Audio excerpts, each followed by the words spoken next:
Good morning, good afternoon, good evening, whichever the case may be. For all of you listening out there across the crazy planet Earth, welcome to Vestiges After Dark.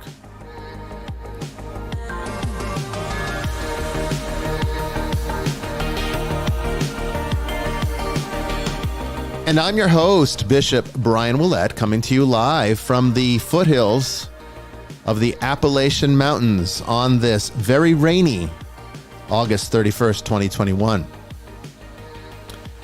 Tonight, it's open lines and open topics. You are the guest. We hope that you call into the show. We'd love to hear from you. The number to call, if you'd like to share with us a story or a question, or even just have a comment about the paranormal, the esoteric, the metaphysical, the religious, the spiritual.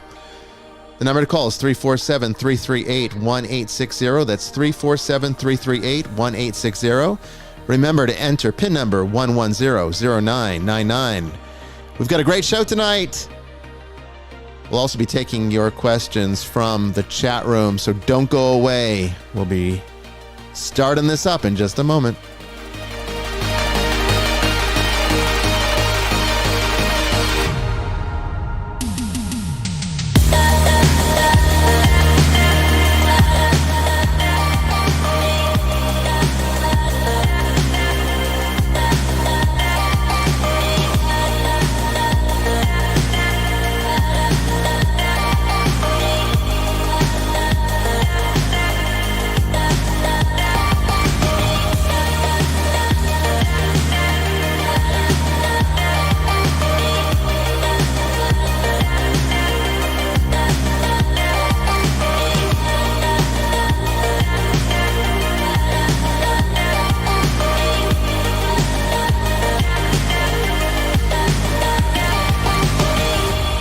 Well, hello, everyone. I hope everyone, as usual, is having a fantastic evening out there and keeping safe with the strange weather, that's been hitting at least my part of my neck of the woods out here. We're just getting the edge of the hurricane that hit New Orleans pretty hard. So we're hoping that they're doing okay and with the recovery process. I think a lot of them are without power right now. We're just getting a lot of rain, not really even any wind. It's just been, constant rain. But we live on sort of the foothills of a mountain, so we don't really have a flooding issue where I'm at. So we shouldn't have any problems with tonight's show, but you never know. Sometimes if the ground gets too saturated, there can be issues with electricity or internet, but there hasn't been anything like that today so far. So I think we're going to be okay for tonight's show. And tonight we're planning on doing essentially what's going to be it's up to you. I know that it's been very hard. It's like pulling teeth to get people to listen to a podcast live. I know that you're used to on-demand and the convenience of on-demand listening, and I guess that's okay. But the problem with that is that it doesn't make for great live listening when we're, wanting questions and callers and everything else. So hopefully there's a lot of you listening tonight who are courageous enough to call into the show and maybe ask a question or give us some input or maybe even suggest a topic that you'd like us to elaborate on. We're available for that tonight. This is open lines, open topics, and the show is yours. You are the guest, and we want to make it a great show. And really, that's up to you how great it is. Okay. We'll also be taking questions from the chat room. And I know that, we say that every week, and then we have guests on and we go off on these wild tangents and run out of time. That's a common thing. That's a normal thing on these kinds of shows. But hopefully a lot of you remember questions that you've asked that maybe were overlooked.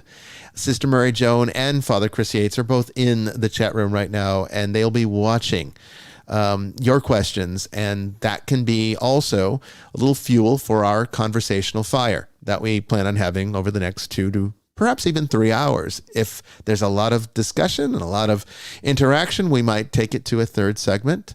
I've been known to do that, particularly this season.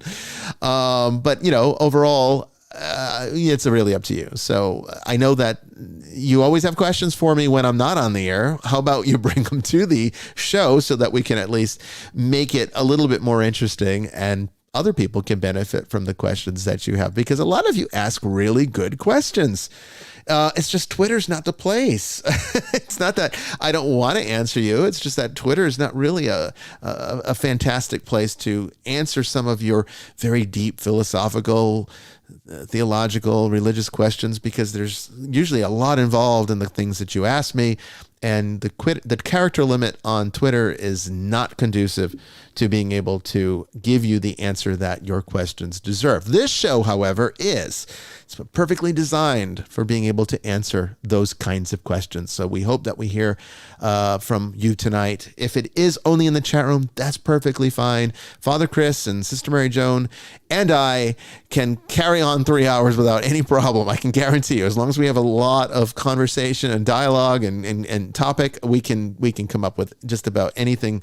Well, we can fill more than 3 hours, honestly. It's not that hard to do. Now, as far as everything else going on here today, I do like to start the show off with questions from the week. And we had a few. Well, actually, we had one. And then there was one that came up, more of an article that I read that I thought would be interesting for some of you. And it led me to want to ask, or not ask, but maybe clarify something that's been some confusion I've noticed online out there. So I'll talk about that in a moment. But the question this week was on the Nicolaitan Network from Teresa. And she said, last week on Vestiges, you talked about having interactions with Hecate. I was curious if you would be willing to talk more about that. I've heard mixed things about her. And I said, sure, I'd be happy to talk about that. And I mean, there's not really a whole lot that I can say other than the background of how this happened and my personal interpretation as to what it means. You know, as you know, last week we had my good friend, long-term friend, Amanda Morris on, and she is a neo-pagan witch, a high priestess, and that's her religion. And we talked a lot about that last week, and she shared a lot of insights into what she does and how it applies to the work that I do in terms of like spiritual problem resolution and her work also as a therapist. So it's very interesting. But we're talking about these experiences that we can have, and in esotericism, you know, in any of the more esoteric religions like paganism. And I think that's actually what attracts a lot of people to that worldview, because it can sort of embrace esotericism in a way that Christianity sort of runs from it a bit.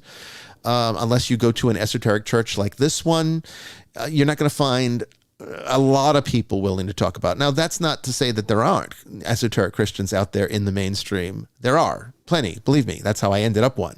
I used to be a Cistercian monk, and they basically exposed me to everything esoteric. And so, you know, in the cloister, it's kind of commonplace, more so than it is in the conventional arena where the pastoral level of ministry happens. And that really opened my world. You know, I was not prepared for that. And that's something that I think just by the nature of monasticism and the contemplative life, and this was a contemplative monastery, they didn't really have any outreach other than literally the contemplative life. It wasn't quite Carthusian. It wasn't that extreme. If you know anything about the Carthusians, they're kind of isolated. They're hermits even amongst themselves. They have, like, I don't know, about Sundays, maybe for a few hours, and then solemnities they can kind of gather as a community. But most of the time they spend their time in isolation. It was a very attractive life to me when I was younger. And some of the reason for that was because I'm very mystically inclined. It's just part of my wiring. I don't know why, other than the fact that it happens. And I mean, I have some speculations as to why, but you know, this is what led me into the monastic life. It led me to pursue esoteric Christianity as a way of life. It brought me into Buddhism and actually moved me beyond Buddhism back to Christianity. You know, all of that is part of my story, my own spiritual journey. And but mysticism was always central to that. Now, I would never call myself a mystic because I don't believe in giving myself those kinds of designations. You know, these are experiences, and I don't believe necessarily that categories are necessary or important. In fact, I try to avoid categories. That's why I don't really, I don't think of myself or identify myself as being, a bishop or or a mystic or an exorcist or a TV personality, a talk show personality, whatever. I mean, name something that I do. Flying airplanes. Even a pilot. I don't call myself this. These are just things that I do. My identity is irrelevant to me. I don't care about identity. I don't care about categories. I don't care about labels. What I care about is function. Okay, so that's what kind of attracted me to monasticism, because they kind of do this without labels. I mean, they call themselves monks, but they don't really care about that. What they really care about is the process of realization that can occur at these contemplative levels. And when you enter into these higher states of prayer that are really only attainable when you really, truly, genuinely give up the world. Not that the laity cannot have mystical experiences. There's been plenty of lay mystics that can happen. And not that, people in the world can't have these profound experiences. Of course they can. It's just going to be a lot harder to attain because the distractions are greater. Your worries increase as you are involved in the world. And it's very easy to lose oneself in those worries. Okay. So the monastic life sort of sets us apart. It kind of gets us out of the fray of ordinary living and reminds us in a very deliberate way what we're actually here to do, which is to develop that relationship with God and to live and breathe that relationship in everything that we do, to the point that we truly learn naturally, without thinking, without having to think, without having to prepare, without having to plan, to pray without ceasing. That's the monastic life. That's what it was all about for me. And what it did, though, is it opened up areas that I was not prepared for. And that's because I went into the monastic life with this sense of, how do I put this? I went into the monastic life with a sense of convention, just like everybody else in the world. Convention is sort of how they function. And, I had conventional ideas about religion, about Catholicism, and I thought things worked a certain way. What I learned in religious education as a Catholic school student, I thought the religion. And I wasn't prepared for unlocking all these depths of experience with God that were well outside of my paradigm and safety zone. That's what I wasn't prepared for. And so even though, and I say this with caution because I tell people this all the time, once, in occultism, it's referred to in some traditions as the psychic sensor. It's sort of this, it's like an organ almost, but it's an incorporeal organ that we're all sort of born with. Most of us are born with one. And it sort of filters out the spiritual world so that we can kind of live our conventional lives without being too distracted. Some people are born without one and they don't tend to do well in life. It tends to lead to all sorts of mental and emotional problems. But in certain types of occultism, people learn or cultivate practices that help them to shut this down so that they are no longer, they no longer have the psychic sensor. And that becomes a problematic thing if one's not truly trained and prepared for dealing with the consequences of doing this. Okay, so really what ends up happening, and this is where I would caution you, is that once you shut it off, you never can turn it back on. You can't repair it. All right, it's kind of like, think of it as like a kind of spiritual circumcision. All right, you just once you cut it away, you don't get it back. Okay, it's like that. All right, and you no longer, you will always be capable of perceiving things in the spiritual world, or that what we identify with the spiritual world going forward. And that's what happened to me. So I had spent this time as a monk. I had learned to, just because I was already sort of cultivating this naturally, the mystical life unlocked that arena, and the psychic sensor fell away, and then the spiritual world opened to me. And even when I left the monastery, because it kind of scared the shit out of me at first, I have to admit. I mean, I don't really get afraid. And I mean, I'd say scared, not really in a like a terrified sense, but more in a, I don't need to be bothered by this sense. I'm scared in the sense that, this is just going to be a major inconvenience if this keeps happening. So I better just like see if I can move in another direction so I can forget it ever happened. That kind of scared. Because I didn't really want to go much further than what I had already done, but yet I kept going, and I did, and voila, here I am. So that's when Hecate, that experience happened. And that's what shocked me, because at this point, here I am.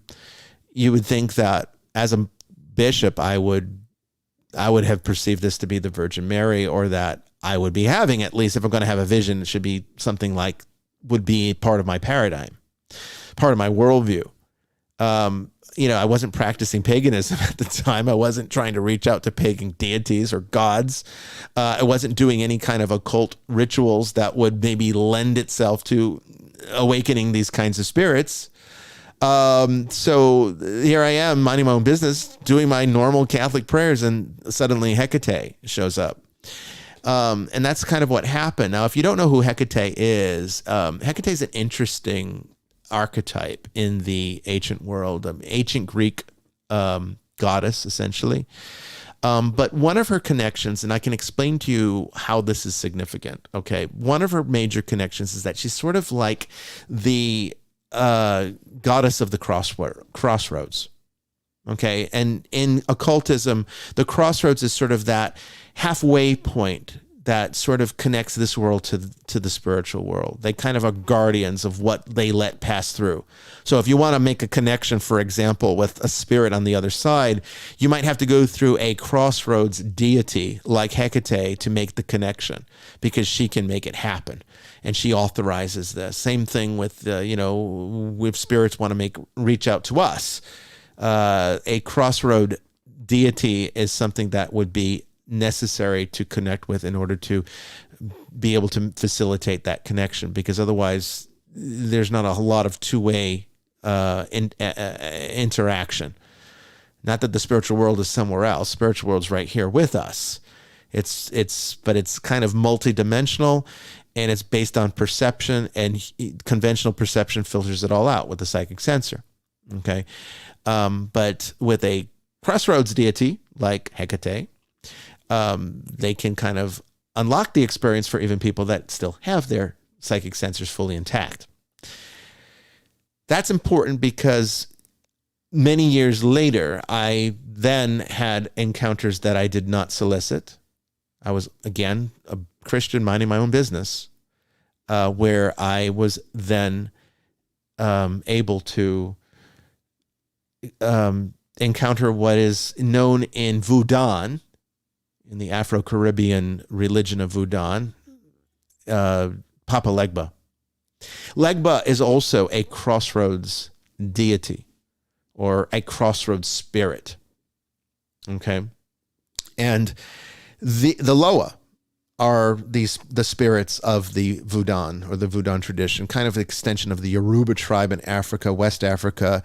It's a shamanic system that came with them to the New World during the slave trades. And when they settled in the Caribbean, they didn't just abandon their practices, even though they were being force-fed Christian missionary propaganda to convert them. What they did is they created a sort of an enmeshment, if you will, of a fusion, if you will, of Catholic and shamanic tradition. Became sort of Voodoo, which has a lot of Catholic flavor, but a very, very different spirituality than what Catholics would be familiar with. And that even went all the way to South America, with Santeria. There's a version of this in Mexico. It's part of the culture, and it's actually a beautiful thing, really. It shouldn't be looked at in a negative light, even though the church tends to condemn these kinds of practices.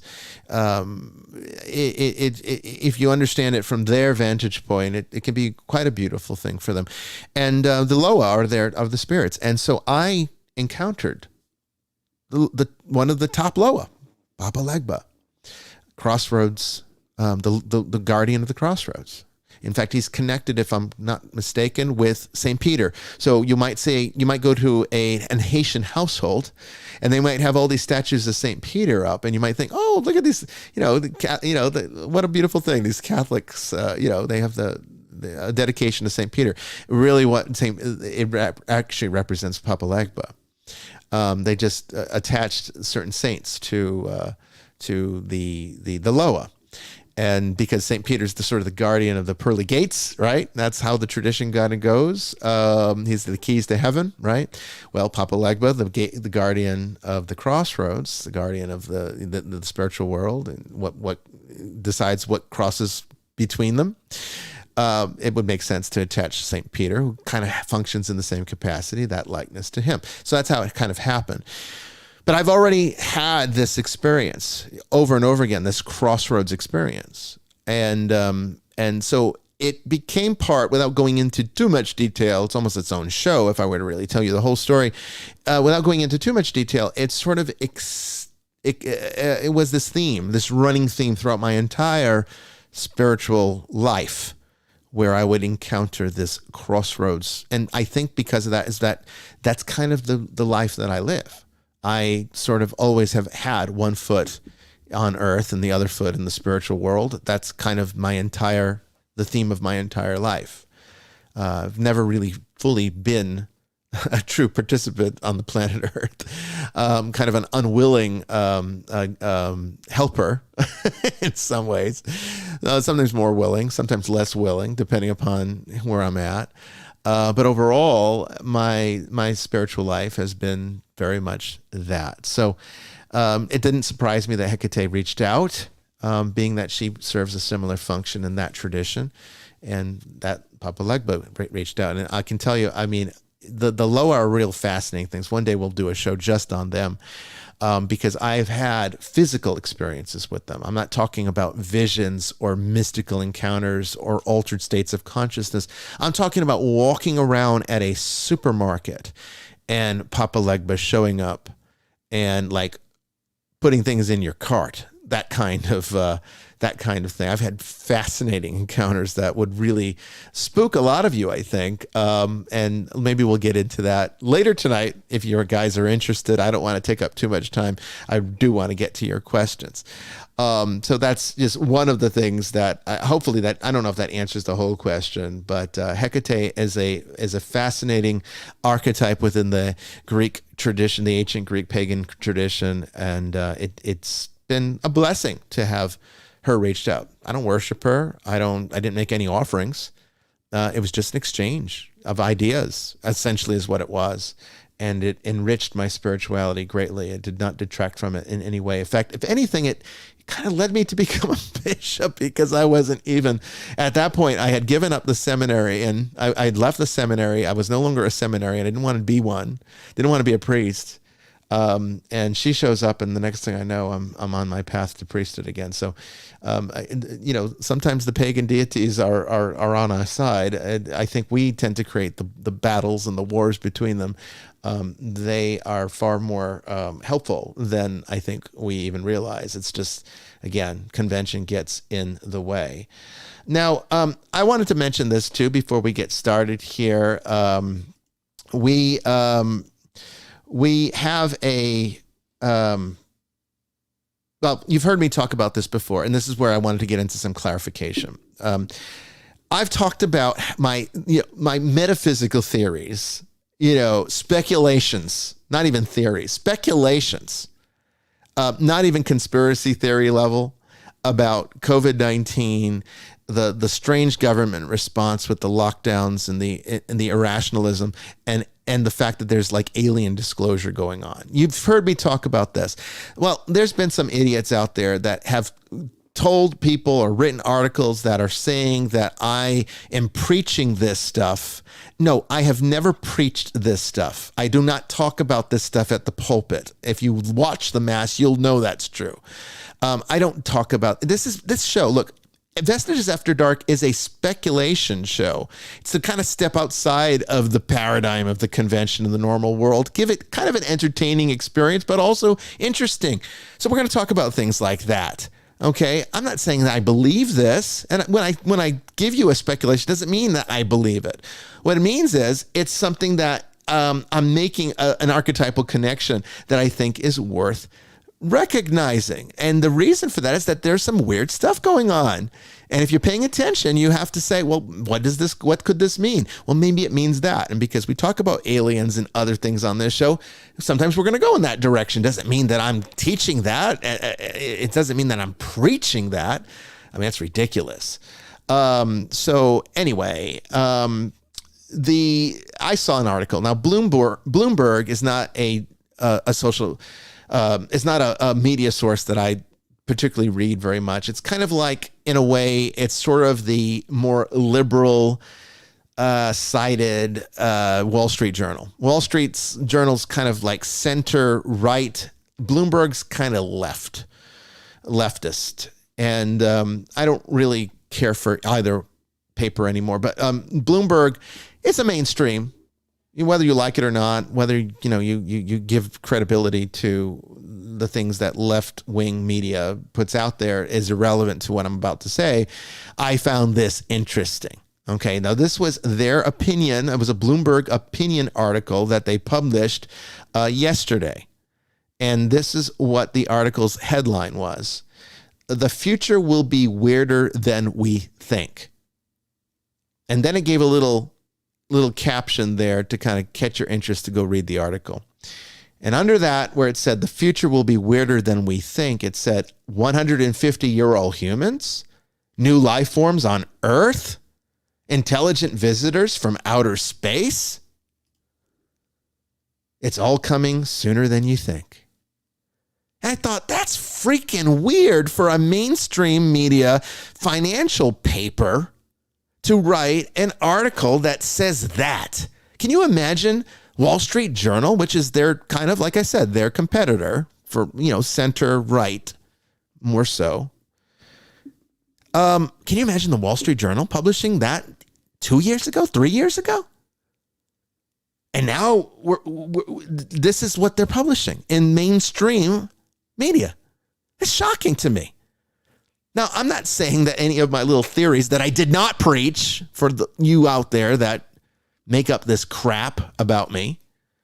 Look, I'm on to you, okay? I know the tricks of the trade. You take one little tiny thing, little grain of truth, and then you build a lie around it. And because you get that grain of truth at the center, you can make people believe it. That's how current media has been able to continue this yellow journalism for as long as they have. That's the bullshit of mainstream media today. Okay.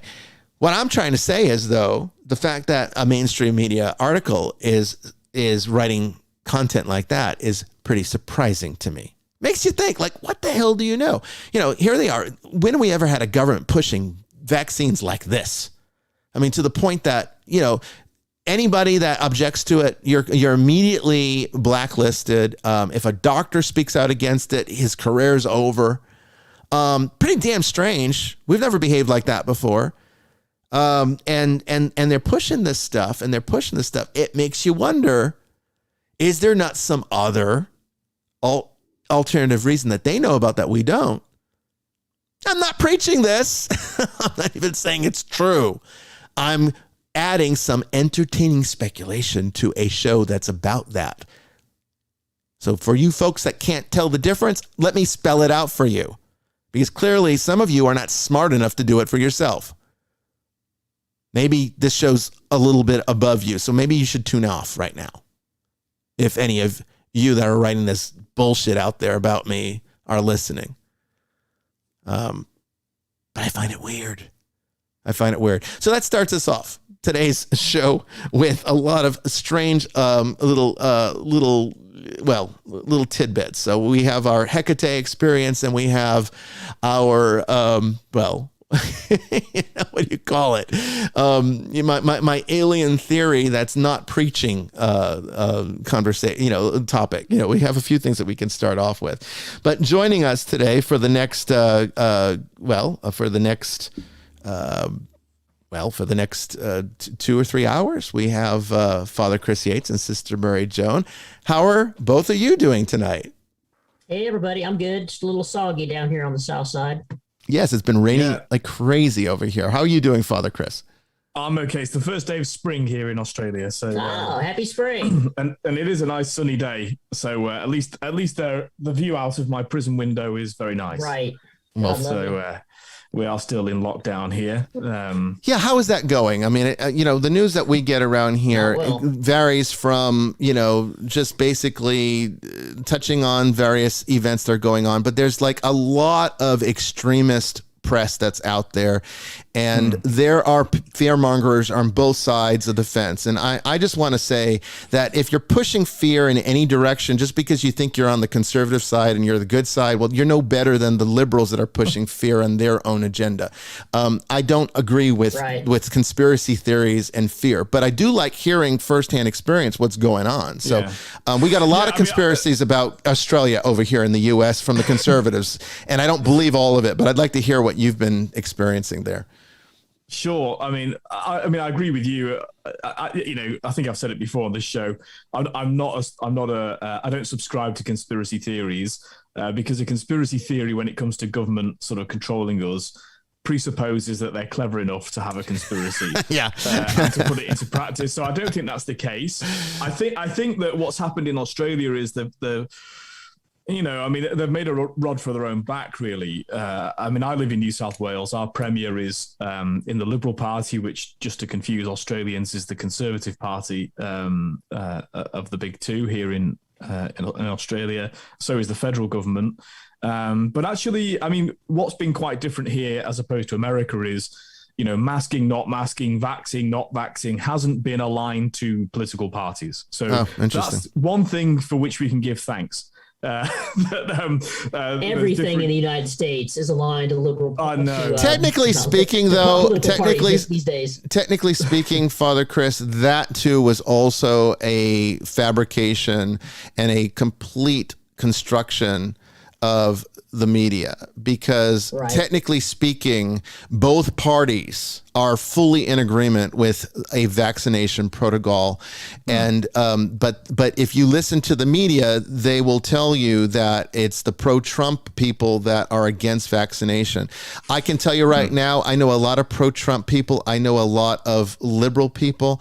And I can tell you the people that I know who have had the most concern about taking the vaccine have not been the pro-Trump people. They all were first in line to get it. So it's I think that's notably Ben Shapiro, who's he's not pro-Trump, it has to be said, as a person. But he's certainly Republican aligned, and he's a very prominent pro-vaccine. But but to come back to Australia, so I think the problem is that the government has decided that they are responsible for my health. And now there's all sorts of reasons that happens in the culture. I actually have a theological suggestion as well, which will bring us back to the sort of the theme of our show. But I think that, unlike the United States, when a constitution was written here in Australia, it wasn't done under war. It was done in the name of sort of a progression from a certain type of empire to a second type. And the protections of the Constitution are therefore nowhere near as strong. In terms of protecting the individual rights of citizens. I think I can't remember who it was that said. It might have been Thomas Sowell, that the Soviet Bill of Rights was actually a superior document to the Bill of Rights in England or in the United States. The difference was there wasn't a constitution to enforce it. I see. So, so it becomes so many words, really. So I think inevitably Australia has, started off as, well, in terms of white settlement, I'm not talking about before that. But in terms of white settlement, it started off as a penal colony. And the great wit of Australia, Clive James, once said that the problem is not so much that Australians are descended from convicts, but they're the descendants of prison officers. That could be a lot worse. I'm not questioning the motives of those people in charge. Looking at our premier, she's pretty strung out. I mean, she set this rod for her own back of having 11 o'clock briefings every day to talk about cases. And I just think it's really deeply unhealthy for everybody involved. But the narrative is moving away from cases to hospitalizations, death. The real problem is that we haven't had enough vaccines per person, because whatever somebody's individual choice is, and it should be between them and their physician and nobody else, it's nobody else's business what you put in your body. Okay. Whatever the rights or wrongs of a vaccine, I think there's a legitimate moral argument to say until there's enough vaccine for everybody to have that choice, and in Australia at the moment that's not the case. There aren't enough vaccines. Right. So that's why I'm kind of tolerating. I'm not going out breaking the law, breaching the lockdown orders. And I have to say, some of it is over-egged. We're allowed to go shopping, for food. Although shops that are not food shops are not open, but you can click and collect. It's not exactly prison. I use hyperbole for humor that I'm in my prison cell, but it's not quite like that. Yeah. We're allowed to go out for exercise. Some of the rules are silly. And some of the responses have been wrong. I mean, protesting against lockdowns, police have fired rubber bullets, not in New South Wales, but in Victoria. I think but in any case, I kind of tolerate it. But as soon as there is enough vaccine for everybody in Australia who wants to have one, can have one, are available, I'm not playing ball. So I'm quite happy to go along with it up to that point. Beyond that point, I'm not. My own circumstances, this has been pretty devastating. I don't need to go into it too much on this show, but I have children in England. And so I would go every 6 months to go and see them. Yeah. And I've not been able to see them since the pandemic broke out. So, it's painful. And now, I'm not sort of expecting other people to sort of, to make allowances for my life choices, but I think that there is a human cost in this. I've got lots of friends in America and the UK who are Australian, and they're throwing their passports in the bin because Australia said you can't come to Australia. So there's been all sorts of decisions made that I think are questionable. But to come back to the show, because I don't want to make it about, a polemic about me, but I think the reason that we've entered into this, even in the States where there is a constitution that's very, very good, probably the best in the world, the best ever written, the reason that we've ended up in this situation where, governments feel the responsibility. It's not just that the governments are trying to manipulate us. They actually have taken on this responsibility that my safety and my health is their business. Is actually one of the reasons, and the reason that this has been allowed or in many cases promoted by individual people is because of secularism. Because when you remove the divine principle, which of course the US Constitution is predicated upon, that these rights transcend government because they come from God. The great lie of the seculars was we can just remove the God, but still have everything, that we inherited from that. By long struggle, by the way, in the life of the church and the state, and so we can just remove the mumbo jumbo of God because we don't have to believe in that anymore, and we can just carry on as normal. Well, you can't, because as soon as you remove that principle, well, then where do your rights come from? And it doesn't, this isn't about me saying people have got to come on their knees and worship at church. Although I think they should, but that's up to them. That's their decision. Yeah. But philosophically, when you remove that principle, and what do you replace it with? Because nature abhors a vacuum, and it's been replaced with, and actually that kind of burden for somebody to fill the vacuum of God is a tyrannical burden for whoever holds that office, whether it's a president, a premier, a bishop, whoever it may be, and so that's where I think we've gone on this, is that, and also on a very basic level,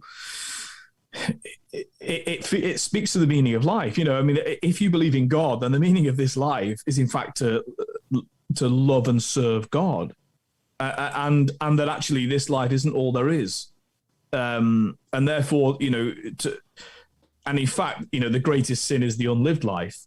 So if we wrap ourselves in cotton wool and don't go out, don't do anything, then actually we don't serve God. So I think these are the sort of tensions that are going on at the moment. And so, like I said, I don't want to be over the top and say, the police are standing at guard at my door, and if I walk outside, I'll get shot in the head. That's not the case. But it's also true that I'm not free to, and if I owned a business, I'm not free to open it up. Yeah. But everybody has these conditions of entry of wearing a mask. They're not conditions of entry. The government have said, if you don't do this, we'll shut your business down. So, what I am concerned about is the it's a bit like when they banned smoking in pubs. I mean, I only smoke cigars when I'm having a whiskey, but so it doesn't really affect me that much. But we have got to get him over here, Sister Mary Joan. Can you imagine how much fun we'd have? What else are we doing with this? Where do you smoke a cigar? I mean, is that even a question?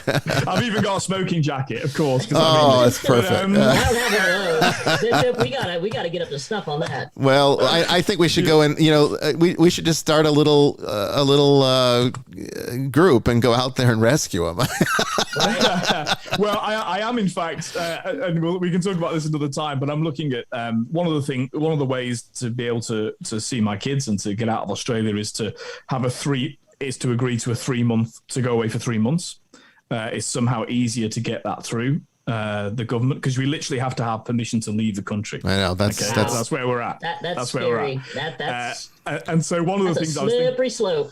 It is. And obviously spending 3 months in the UK would be quite expensive for me. But one of the things I'm thinking of doing is going to the UK for a month, then going to see my sister in the Canary Islands for a month, and then come and see you for a month. That'd be on great. The way back. That would be great. That's a possibility. But but I also got thinking, I mean, you fired me off in something you said in your opening about this idea of inhabiting the spiritual realm. And in a previous ministry as an Anglican, Anglicans in Commonwealth countries invariably end up burying everybody. So in other words, if somebody's not a committed Baptist or a Catholic, they get buried by the Anglicans. Okay, so we it's kind of that legacy of the state church that was the Church of England. And so I did a lot of funerals in previous ministry, and by the way, I don't want people to misunderstand what I'm saying, but they're by far the best occasional offices. I prefer them much to weddings. Mm-hmm. I'm sure there's any parish priest listening will know what I mean by that. Not that weddings aren't wonderful, but actually funerals are really significant events. When someone dies, if they're done right. I mean, the problem is that what we have, because of the very large Protestant population here in the U.S., they basically have turned these into these little pity parties and made it all about the family and how sad they are. Or even worse, a party. You got that too. It's kind of two extremes. Yeah. And so, and very much the focus is on the person and their next of kin. Yes. Which again, none of that's not bad. It's like everything that gets kind of twisted a bit. You end up with an overemphasis in one area. Mm-hmm. Yeah. And so, I don't want to preach a homily, but I always say, funerals are really three things are done. We celebrate a life, and people are very happy with that because they want to do that, but that's kind of all they want to do. Mm-hmm. But then, but we also grieve, because actually, if we loved somebody, that's what we celebrate, where we loved them.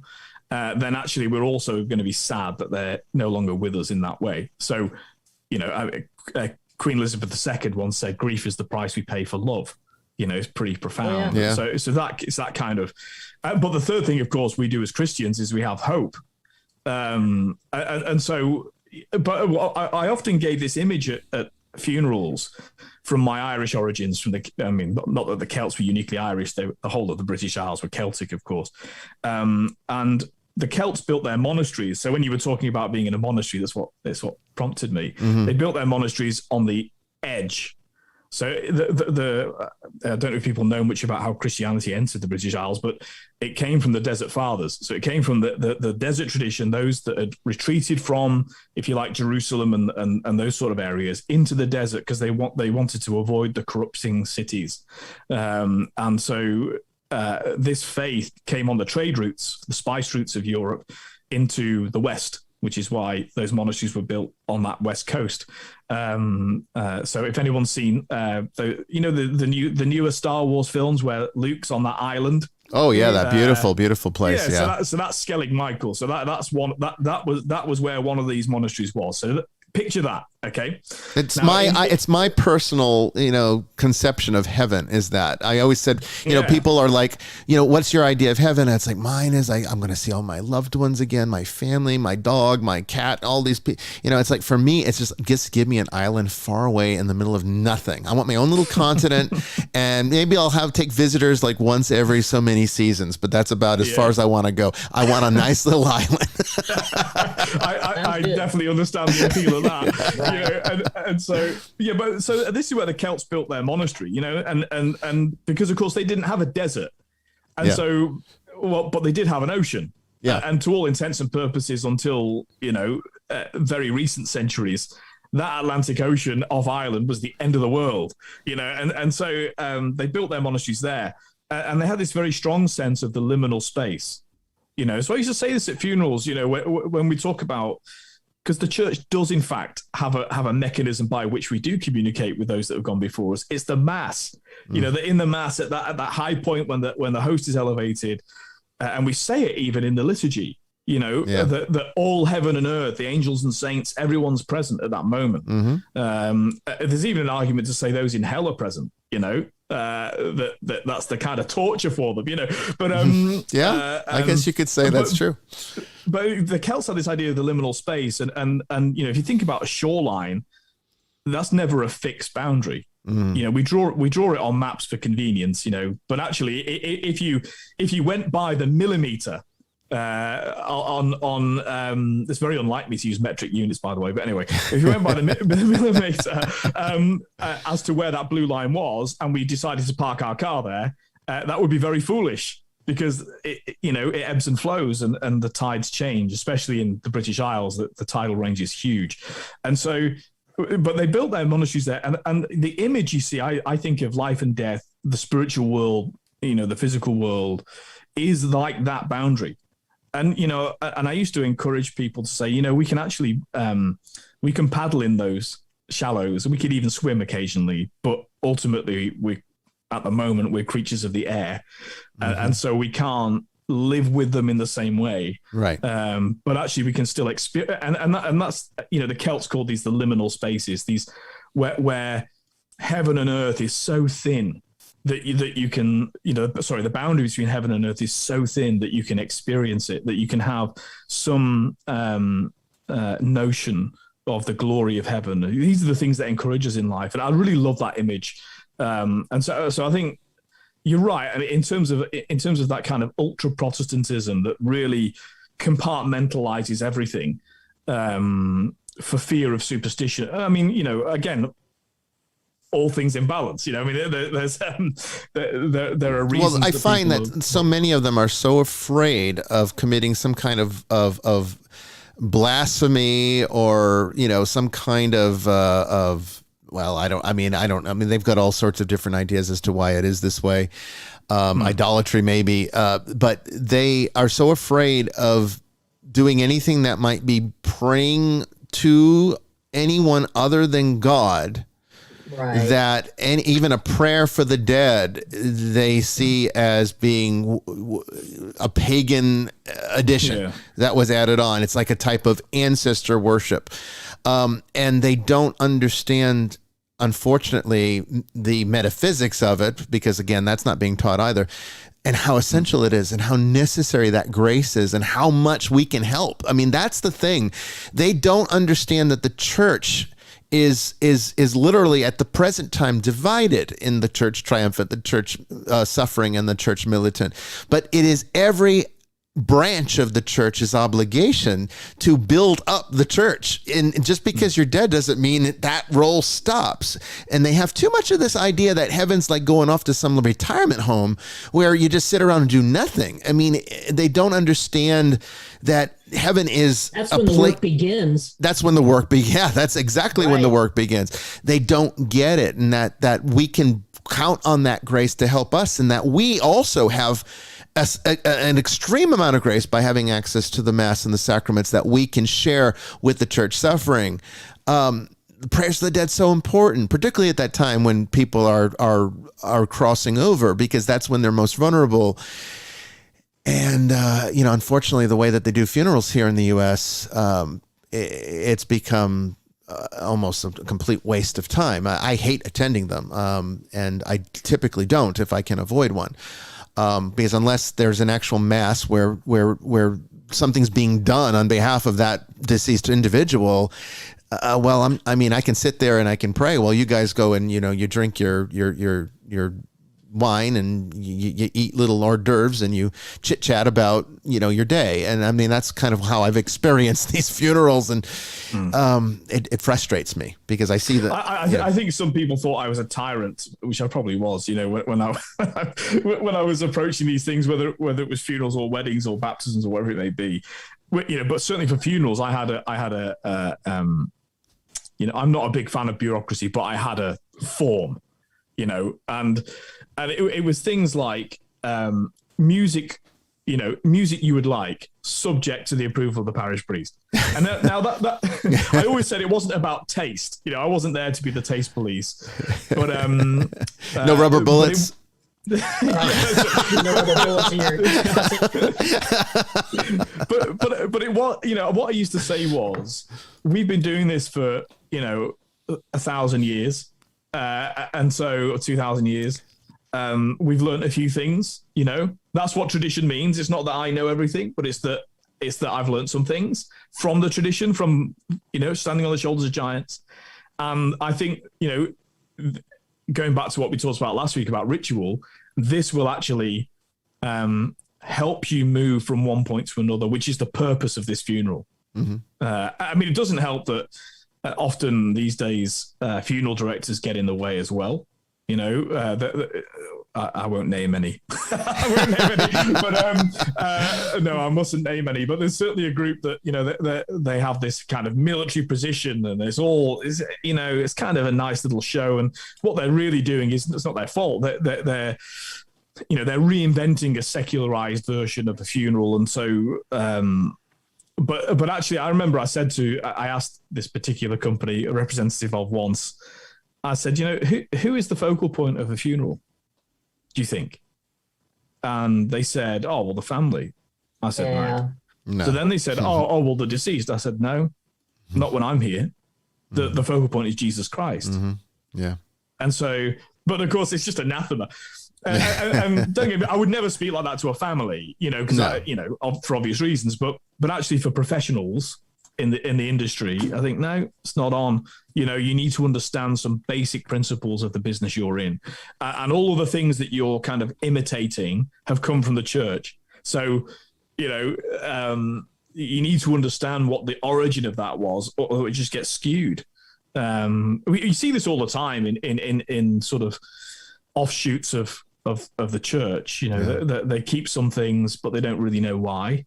Yeah. And so it ends up in. I mean, I'm on some of these clerical dress Facebook pages, and they are great fun. And you see all of a sudden, somebody's wearing a maniple around their neck. It's that kind of thing. They know this is kind of holy stuff, but they don't really know what it does or where to put it. Anyway, that was a kind of a long and distracted answer to your question. No, I love it. I think it was fantastic. Well, we are talking with Father Chris and Sister Mary Joan, and we are ready now to get ourselves into tonight's broadcast by taking your questions. So we're going to take a short break here. When we come back, we want to hear from you. I'll have the number up on the screen, and any topic, any comment, any question you might have is fair game. From the chat room, you can call in, you name it. I didn't know what I had till I knew I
fast lane. I understand that you've been broken too many times, but I'll be waiting to mend your wounds from all you've taken. But if we listen to each other and admit our mistakes, then I can show you who I am, because I'm not the same. I'm better with you.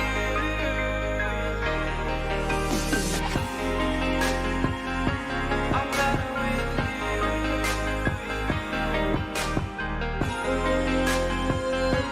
I'm better with you.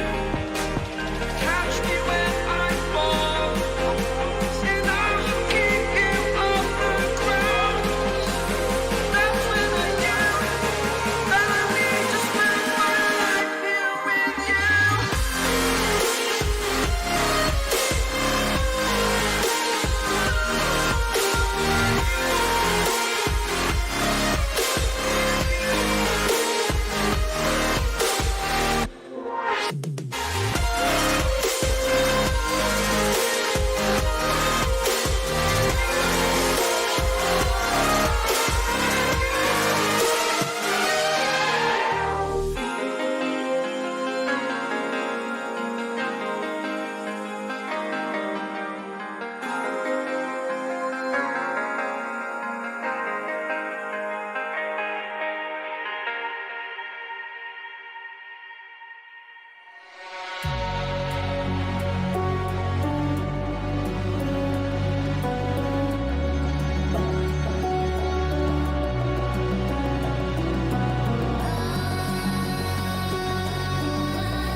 makes this heart beat faster?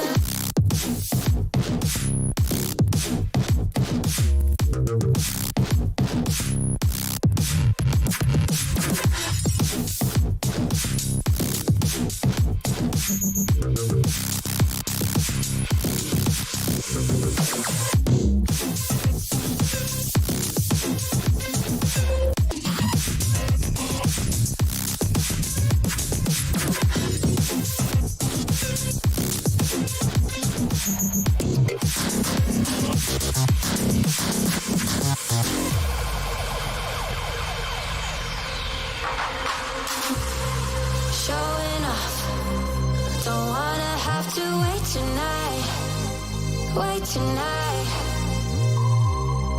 Better off, I'm gonna find my way tonight. Talk to me, I wanna heal your sorrow. Talk to me, we'll make a new tomorrow. Talk to me, one night to find the answer. Talk to me, what makes this heart beat faster?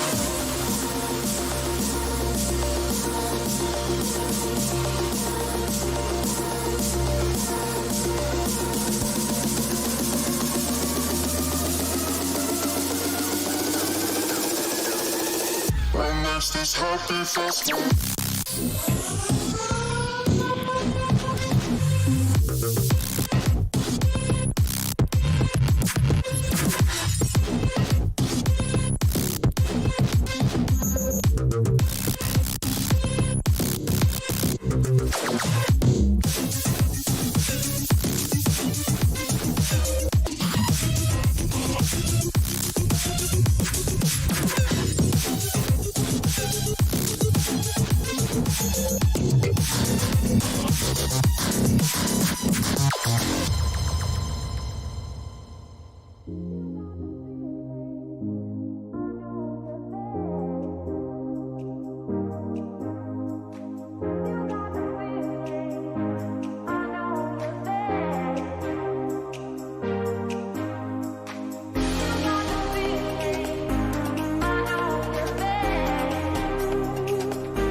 Welcome back, everyone, to the second part of Vestiges After Dark.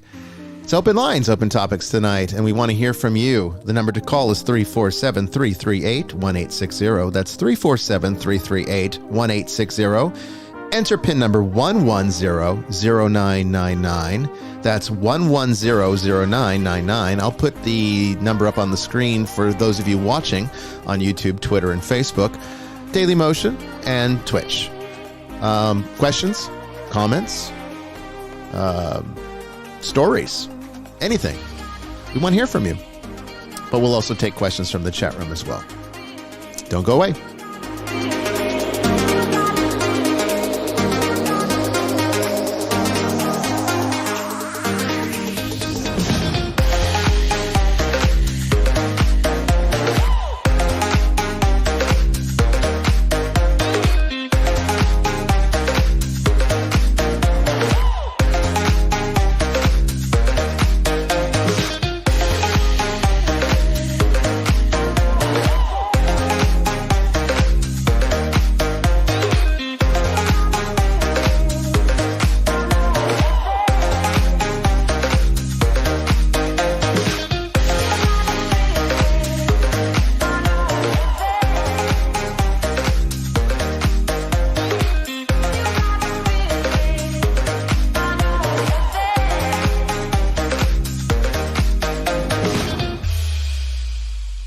Oh, welcome back, everyone. Sorry that the break was a little longer than I was anticipating. I just had something I needed to take care of, and it took a little longer than I thought it would. But I try to keep the breaks around 6 minutes. This one went a little bit over. I apologize for that. But you get 3 hours tonight. We'll probably go the full 3 hours, 3 segments. Should be interesting. But anyway, the number to call, and I'm just going to mention it again right here, is 347-338-1860. That's 347-338-347-338-1860. And the PIN number is 1100999. That's 1100999. If you're listening on Spreaker, then that's the number to call. And if you are watching, I have it on the screen now, so you should be able to find it without too much difficulty. But anyway, I don't know, Sister Mary Joan, if you happen to see if there were any questions in the chat room or anything that caught your interest. Yeah. Sorry, my cat dropped over my water. Oh, no. Yes, there was one early. I got it before it spilled. My combat lightning reflexes. Let me see back here. Riverboat Gambler, everybody's favorite app guy. Oh my gosh. Let me just mention that real quick for, just again. Shameless plug. Shameless plug. But I mean, it's really not too shameless because I love this app. I don't get paid, advertising to say this. I'd say this strictly because I love this app, and this developer deserves the recognition that all the recognition he can get for this work. But he has created, I think there's like something, 40 something games. I mean, I don't remember how many the numbers there are, the number that he has up there right now, but he just created another one, suggestion of mine, an obscure European game. You pretty much only see it in France. It's called Boule, and it is like a mini roulette. Europeans should know it, but again, if your gambling experience is strictly American gambling casinos like Las Vegas, you're never going to see this particular game. But it's pretty big in France, and it's kind of fun. I'm going to be honest, it's a terrible game in terms of house edge. It's actually like almost twice as bad as roulette, and roulette's not very good.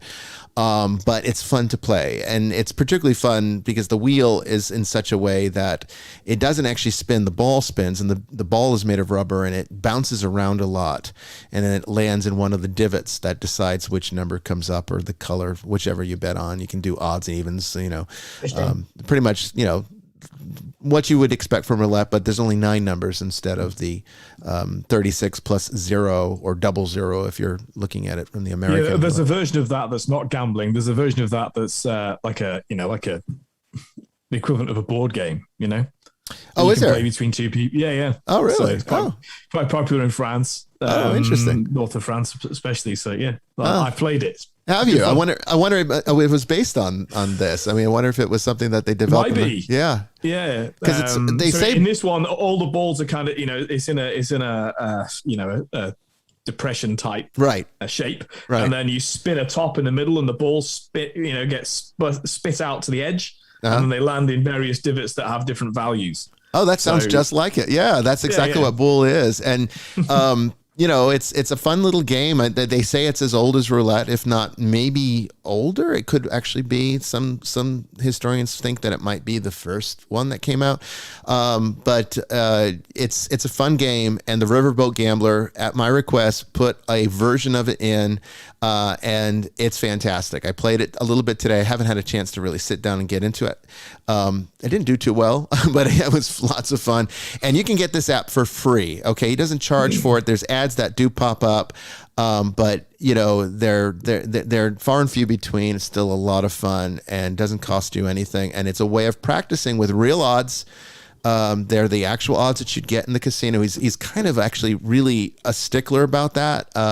He won't even create his own odds. We were talking about we had some questions about how Boule was played, because there's house rules, and there's different variations of it. There's a big wheel and a simplified wheel, and then there's like the standard wheel, and then there's different rules in different casinos for how it's played. And he was very adamant about getting one that was the most standard and the closest that you could get, if not exactly precisely what you get in the casino.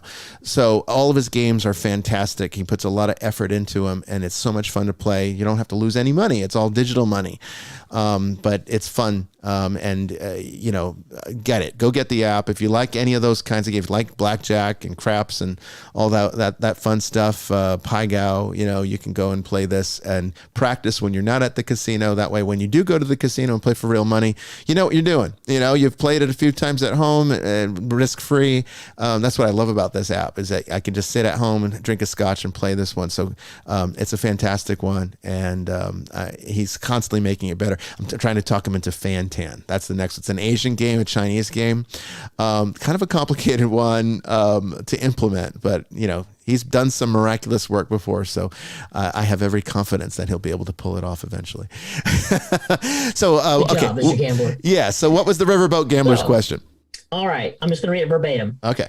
I'd love to hear a discussion on the concept of evil people, example Dahmer, through the lens of reincarnated souls that return with intent of exposure to new experiences.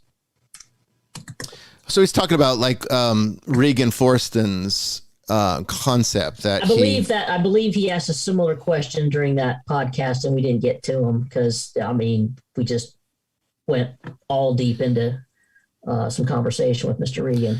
We did, and we didn't really get a chance to talk about the different variations. Now, Regan Forston, he's been studying this from the vantage point that souls reincarnate, sort of a natural consequence, honestly, but they choose to come back, and then they choose the experiences that they're going to have. And if there's learning that needs to be done, then they choose a life where that learning can take place. I personally do not subscribe to that model of reincarnation. I accept reincarnation on a basic level, but I am very much aligned to how Buddhism understands it, not Theosophy or the New Age. And I think it's commonplace in Theosophy and the New Age to present reincarnation sort of like just like that. It's like it's a free for all. You're here to learn experiences. Everyone's blissed out there on the other side. They come back here to get grounded, and they learn new things, and they're constantly evolving and becoming better. And to a certain extent, there is some truth to that. Now, the problem is, how do you reconcile it with the one life that Christianity emphasizes and the sacredness of that one life with the sort of trivializing life, really, with reincarnation, and how, you get it wrong, you come back, why? There's karma, so I guess that kind of keeps you in line to a certain extent, but it's not really a complete picture. And so Buddhism has a very different way of looking at it, and in understanding reincarnation as it actually is metaphysically, according to those who gave the world its concepts of reincarnation. Okay, it wasn't Theosophy, it wasn't Madame Blavatsky. Okay, it was not the New Age movement. It was Hinduism, and then Buddhism elaborated on that with its doctrine of anatta. That's central to understanding how you reconcile Buddhism's concept of reincarnation with the Christian notion of there being just one life. And how do you do this? Well, this is how it's done. Anatta literally means no soul. Now, it's not the same thing as how Christians see a soul, okay? How Buddhism sees a soul is they kind of equate that with a self-identity, and the essence and existence of a self. To Buddhists, it's all illusion.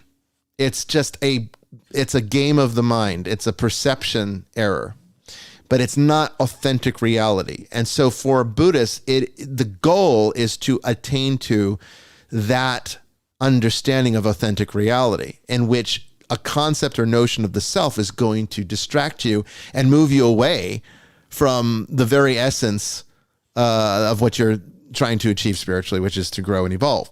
So reincarnation would actually hold you back. It's not desirable. See, the way that the Theosophy and the New Age make it seem, it's like that's what you want to do. You want to keep coming back. You get a better life. You choose your parents. You choose these. No. That's not exactly. That's not at all what Eastern philosophy has taught about it. How it works in Buddhism is that reincarnation is absolutely to be avoided. It's the wheel of rebirth, samsara. It means that you haven't learned your lessons and that you are constantly stuck in this trap of birth, death, rebirth, suffering over and over and over again until you finally learn to liberate yourself from that. And there's no self to liberate. That's the secret, is that you need to move beyond the notion of the self so that you see actual reality, the authentic reality. Now, there's still the alaya, which is sort of like, that's more in line with how Christians would see a soul. But as far as your identity, who you think you are, what you call yourself, this is all just a fabrication, an illusion. It's what the Hindus would call the Maya. It's just it's all. There's no substance behind it. And so once we learn to break down those walls, we then can move into where we're liberated from the chain of suffering. So to a Buddhist, birth is akin to the result of attachment. Okay, so by eliminating attachment, we can eliminate the occasion to be born again in that sense, but it's not really you being born. It's just your aggregate structure. It's just the aggregates that make you up that respawn into someone else, but it wasn't you. Now it contains the data. So let's say, like, here I am, I'm this bishop, been on TV. I'm an exorcist. And let's say that for whatever reason, I have too many attachments. And when I die, I am not successful in liberating myself from those attachments. Then what the Buddhist worldview would say will happen is that my aggregates will start to dissolve at death. They'll break down. And some of the parts will be cohesive enough to maintain that collective cohesion. And then as a whole big chunk, reincarnate into someone else, in which case it might be a big enough chunk with enough cohesion that they might remember being a bishop that was on TV who did exorcisms. And then he'll think, oh, I had a past life memory. That's not me, though. It's not this identity. That's the whole concept of anatta, is that there really is no me. So there's nothing to reincarnate. What reincarnates is the energy gets recycled until it's perfected, which is very much in line with how the Christian worldview would look at it and say that what we're trying to attain to is a state of perfection. Liberation, in this sense, is the denying of the self, right? Which is kind of the concept of the cross in a lot of ways. I mean, how does Jesus conquer death? Well, he dies. By dying, he destroys death. And then life is then restored. But true life, not this one, not to come back here, but to enter into actual life, which is union with God, a life that we can only dream of. We're so separated from that. We think what we're doing right now is living. We're not really living. We're actually slowly dying, and we're suffering, and we are attached through that whole process. So, honestly, as a person who spent much of my life as a Buddhist and as a Christian, I see no conflict here. It's theosophy and the New Age that injected this new impression into it that kind of made it much more involved. Like, I was into a discussion with someone a few weeks ago about reincarnation. They were, they were subscribing to the, you come back, you choose your life, all that kind of thing. And then, I was saying, they were saying, well, why did the Christians get rid of reincarnation? It's like, well, we didn't get rid of it. We never had it. Yeah, you did, and they were talking about some kind of, I guess, again, there might have been some Gnostics that alluded to it. Alexandria was an influential place even after the destruction of the library. So there was a meeting of minds from all places all around the world. And I'm sure reincarnation was something that was philosophized about even back around the times of the Hellenistic Jews living in Egypt and carrying that to the rest of the Roman Empire and so forth. So there might have been some concepts of it, but we didn't have it and then we suppressed it because we didn't want anyone to know that, that this was an option. It had nothing to do with that. The reason that Christianity doesn't have any concept of reincarnation and never really did is because we don't need it. It's not the focus of our religion. Our religion is not to keep coming back here and learning things here. I think Bishop, if I can interrupt. Yeah, go ahead. because I don't believe in reincarnation, certainly not as people imagine it. Right. I think you've done a very good job of explaining it, fundamental differences really between what has become trendy, new agey ways of conceptualizing the world. Yeah, I'm amazed how ubiquitous here in Australia the idea of karma is. People that wouldn't believe in God believe in karma. It's easier. And of course, karma is the opposite of what Christians believe. Actually, we don't get what we deserve. So in fact, Christ gets what we deserve. Yeah. So karma has no place in the Christian worldview if you really understand what that worldview is. But I think one of the reasons that I would reject, or I think that the majority of Christians would reject notions of reincarnation, is because our notion of incarnation is so significant. Yeah. That actually we are created body and soul, that we are what's the word? We have a rational soul, but it's always aligned to a body, and that actually the image of the perfection in heaven is to also have the perfect body, and so and our salvation is achieved through a material and spiritual union, the incarnation of the Word become flesh, of Christ. So, and those, if you like, the purpose of karma as Buddhists understand it, the need for that methodology is satisfied by the notion of purgatory for Christians. Yeah. However you want to, Protestants say they don't believe in purgatory. They do. Because they don't believe when they die they're perfect. So they believe they're going to be made perfect in heaven. Well, that process. They just don't think there's a process. Purgatory. They don't think there's a process to it. They just think it's like automatic. Well, they don't want to think about it, or you go into the green room to wait to get called out on stage. Yeah, exactly. But also, it is also aligned with historic issues which are correct. The notion of selling years off in purgatory, that clearly is nonsense and not Catholic truth, but was allowed. And therefore, we have to put it in context. There are reasons that Protestants object to this stuff. Yeah, right. Yeah. And are very wary about it. But I think that's the Christian view. It's actually because we have such, and this is. Because we have we ought to have, our theology tells us, the Bible tells us, the entire history of the church tells us, we should have an absolute love for the created order and for other people. This is why Jesus says, love the Lord your God and your neighbor as yourself, that we're supposed to love the created order because it reflects the nature of God. We're created in his image and likeness. And Christians ought, and Jews and Muslims ought to have such a lofted view of humanity. This is being subverted all around us. We're told that trees matter more than people, and it's not that trees don't matter, but they don't matter as much as people, And so that's why you don't go to jail for cutting down a tree, or you shouldn't anyway. So, because we have that, the reason we have that view is because it's the truth. And what reincarnation does is it and again, you've cited the problem of lifting something from an Eastern philosophy and just dropping it into the West which is what Madame Blavatsky was very unintended consequences. Yeah, she was very good at doing that. Yeah, and that actually it ceases to have any meaning in either sphere as soon as you do that. You create something new, which is a hybrid, which actually hybrids don't breed. Yes. And so.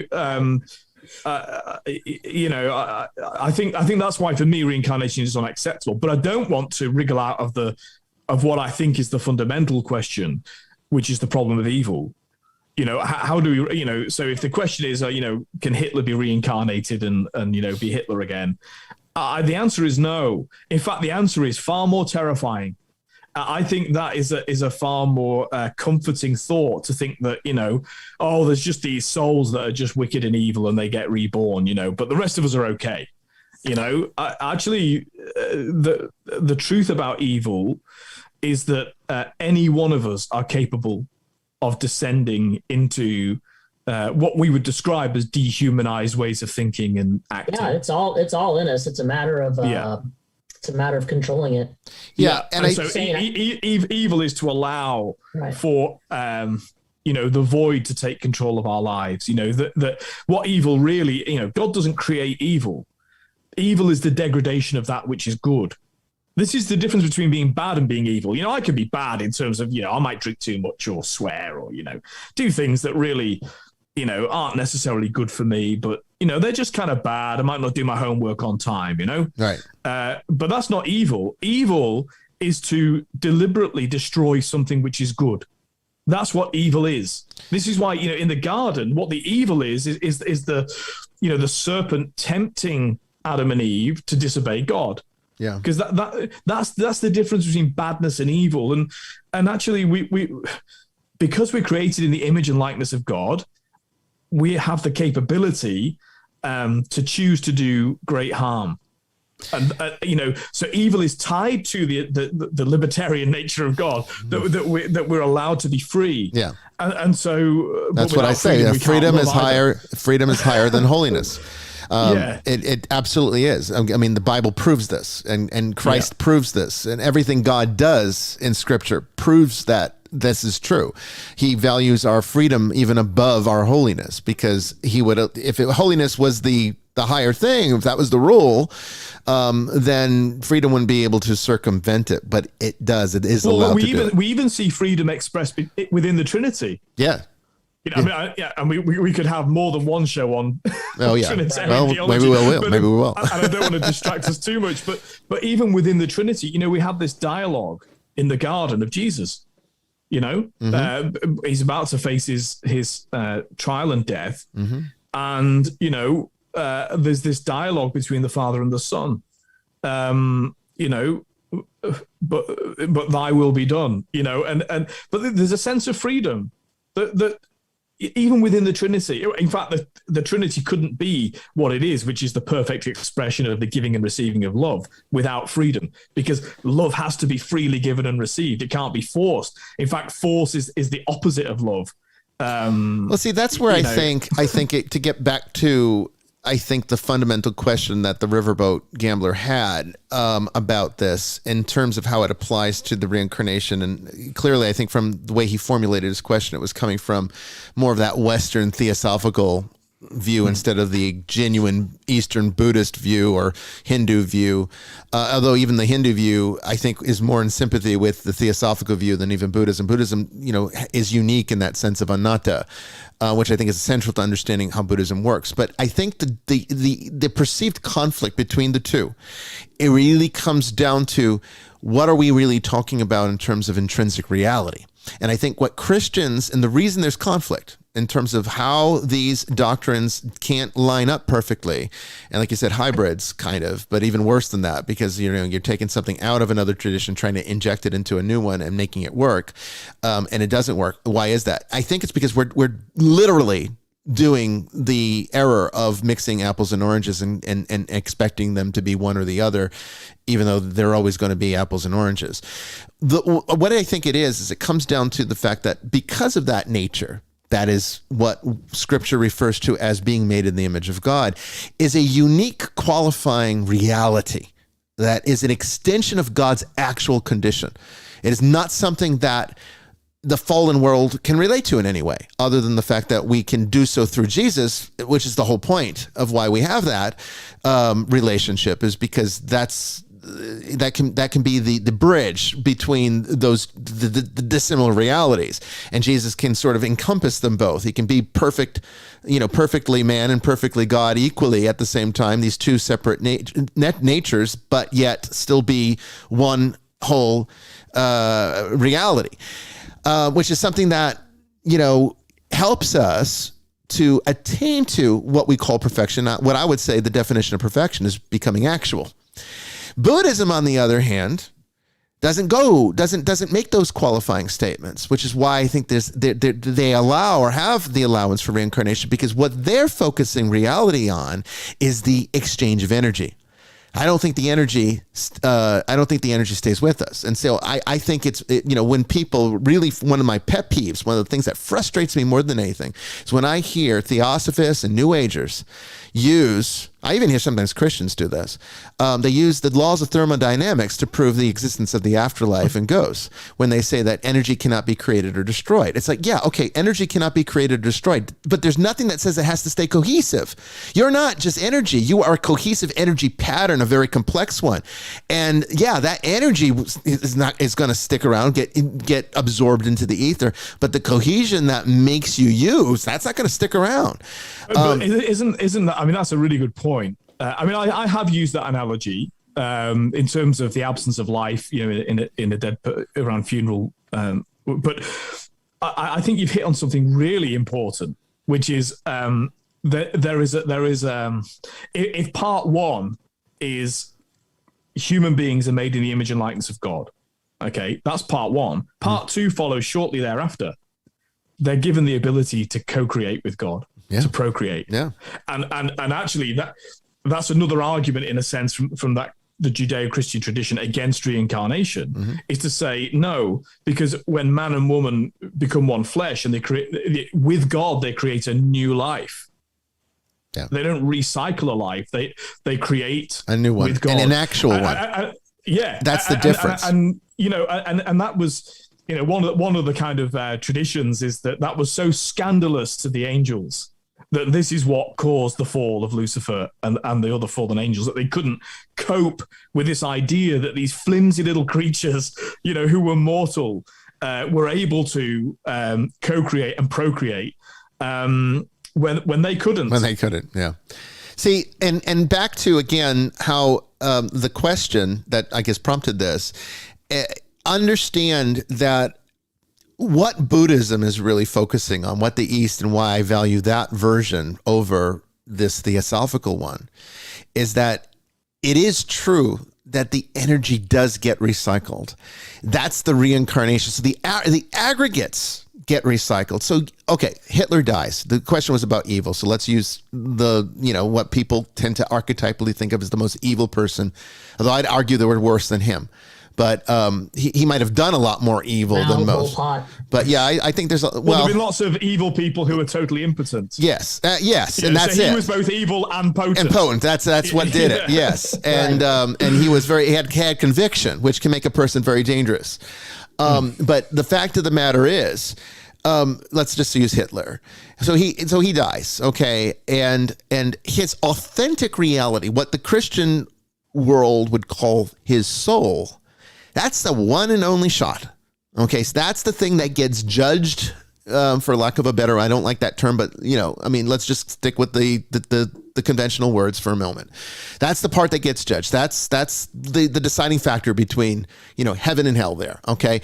But the energy, the archetype of Hitler, that lives on. And we see it because we're seeing a resurrection of him right now. We're seeing the reincarnation of Hitler right now in many government philosophies. It's getting very dangerous. All right. What I see right now is literally the restructuring of that archetype and the aggregates that made Hitler who he was, reforming into new people today. And see, that's, I think, where the dissonance is. So it's like when people ask me, do you believe in reincarnation? It's like, well, it's hard for me to answer that because you're going to think I mean something very different. What reincarnation is to me is very different than what likely is to you or what you think you mean when you say reincarnation. I'm talking about the recycling of energy only.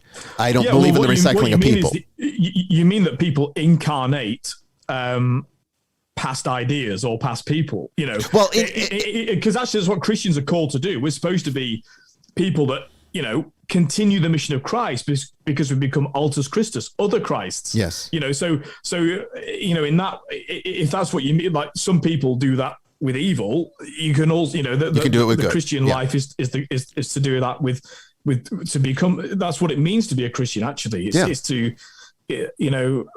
I mean, and I think when it comes to judgment, you see, the most scandalous thing about the gospel is not to say Adolf Hitler did evil things in his life. The real scandal of the gospel is that it is possible he is forgiven and in heaven. Yeah. Now, I'm not saying he is, because I'm not the we judge. Don't know. We don't know. God. Yeah. Because if I was the judge, he wouldn't be in heaven. But actually, that's not what Christians really believe is scandalous. We believe it is possible that he has been forgiven. Well, there used to be, Father Chris, in the proto-Orthodox world, you're talking like the first 150 years of Christianity, there used to be Christians that, this was squashed very quickly by the proto-Orthodox, but there used to be Christians that did believe that, that hell was temporary, that you went there, but everyone gets out. That was the big secret, but they didn't want you to know that, because then, you could be as bad as you wanted and there was no consequence to it. So they would teach that, this is to be avoided. You don't want to go there. It's really bad. But secretly, everyone really gets out. Jesus goes and everyone gets saved in the end. And of course that was not facilitated much further, but I think it still survives in a way, because if you think about how the doctrine of hell, and actually the surprisingly little doctrine on hell within the Catholic Church, it surprises people, and what a lot of people think about what the church teaches about what happens when you die is actually not doctrine of the church, but sort of wives' tales and some of them are right. I'm not degrading that. I actually value old wives' tales. Yeah. But the actual doctrine of it is as I have understood it, to simplify it, is that hell really is self-imposed. That what hell is eternal self-unforgiveness for having rejected divine love. That's what hell is. So this notion, that God is the one pushing us in the pit, is a wrong notion of God and of humanity. That actually it's about our total unwillingness to forgive ourselves and other people, and that's why it's described as the place where there is no love at all, because it's so devoid of love. Because the act of love is actually the act of forgiveness. To love somebody is to forgive them. I think in that sense that it's completely consistent with what you're talking about. That we talk about the harrowing of hell, for example. That's an ancient teaching of the church. Oh, yeah. That Jesus descended into hell. I hate when these words are softened in translations of the creed. He descended into hell. And so what does that mean? But the idea is that the souls in hell would not want to be saved by Jesus. That we're so degraded by sin, unforgiveness, unlove, that actually we don't. In other words, we'd rather be in hell. Yeah, I think that is something that people do not understand about the essential theology surrounding some of these things, like hell, that can be confusing to people, because they get lost on these ideas that, well, how could a compassionate God allow this kind of thing? It's like, well, he doesn't allow. It's not about what God does. I always tell people all the time, God doesn't send people to hell. You send yourself there, which is very much in line with everything that you just said. And that's, I think, the big confusion that people have about the nature of this thing. And when you really look at how Scripture describes hell, and what even the ancient Jewish people understood Sheol to be, it was very much a very different concept than Dante's Inferno, which obviously became this medieval embellishment later on, and took on these characteristics of like a courtroom and punishment and hell, fire and brimstone, and taking it to this other degree and losing the parable of it, which Jesus only really ever talked about it in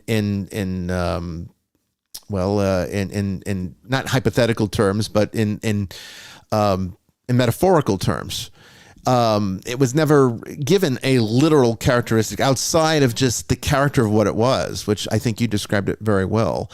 So I don't know if that answers the Riverboat gambler's question, but I hope it does, because I think in order to, it's a very long answer to what seems like maybe an easy question, but it's really not, because you have to have all that background prerequisite to really understand how we must look at it. It's not as easy as saying, well, we reincarnate. But I mean, if you believe that, selves and actual people reincarnate, then yeah, I mean, I can see where the question would come from, but I don't subscribe to that, never have, and Buddhists don't really either. I think just to go quickly back to Dante, because I think you're right. One of the problems is that a lot of our conceptions of hell, I mean, this is why literature has such a massive impact and why it's so important, actually. But lots of conceptualizations of hell come from Dante, not from the Bible. And not to suggest that Dante wasn't divinely inspired. I think he was, But what one of the things that's really significant in Dante's Inferno is when, at the lowest level of hell, when we confront the character of Lucifer. He's not on fire. He's frozen. Yeah. Frozen solid. And actually, you talked about energy before, that ultimately the sort of the anathema that is to be so distanced from God is actually to end up frozen solid. That the ultimate destination of that evil is inaction. That's where it comes from. Yeah, it's a really good image. Calling in from Skype. Actually, I think this is a Canadian call coming in from Skype. Hello, you're on the air. Hi, Bishop Bryan. Can you hear me? I can hear you just fine. Hey. Hi. It's Marina from the Nicolay Network. How are you? Oh, it's good Marina, to talk with you. How are you? Thank you for calling. Pretty good, thanks. So I have a religious question. Okay. What I noticed is that more in the Orthodox tradition, there are some women who still wear veils in the church. Mm-hmm. Yeah. And that seems to be based on scriptural teaching in the First Corinthians. But I've noticed in the Catholic Church, it's not as common, but the Orthodox Church is as well. I find it's more optional. Mm-hmm. I would like to learn more about kind of what St. Paul was trying to say in that passage, and also maybe what changed the church's mind on this teaching, and also how maybe if there would be any spiritual benefit to wearing veils, because I've seen online some kind of women debating over its relevance, and for some it's been actually an enriching spiritual experience. Yeah, I mean, it's something that has sort of, I guess, fallen out of practice in the West, only because we've moved away from the Trinitarian, I guess now they call it the extraordinary form of the Mass, the Latin Mass, where there were greater formalities, of which one was really dressing up. I mean, now it's not uncommon to see people going to church in jeans, sneakers, and T-shirts. That's very typical to see. But 40 years ago, even, you would not have necessarily seen that. Go back 60, 70 years, people really dressed up formally for this. And part of that comes from these traditions that even you see it and it's an extension of that you see even in Islam, where the burqa is based on the same general principle as this. But even what even a kippah in Jewish tradition, a zaketo in the Christian tradition, these are all ways of continuing that same form. And Father Chris, I'm sure, has some great theological insight. I can see him; he's raising it over there. But I'm excited for it. yeah. But overall, in the East, I think to get to the heart of your question, in the East, the optional nature is going back to the fact that the Eastern Church is just less legalistic. And it's always been more about, like, for example, let me give you a perfect example that correlates very well to this. The idea of whether or not in the West going to church every Sunday, or I should say, let me reverse that. Missing church on Sunday is a mortal sin. Okay, so the church, the Roman Catholic Church would teach that, yes, voluntarily missing church with no dispensation or no good reason is actually mortal sin. And mortal sin, as we know, leads to hell. I mean, without reconciliation, without getting that removed, through the sacrament of confession, then it literally separates you from God. And this is definitive in the West.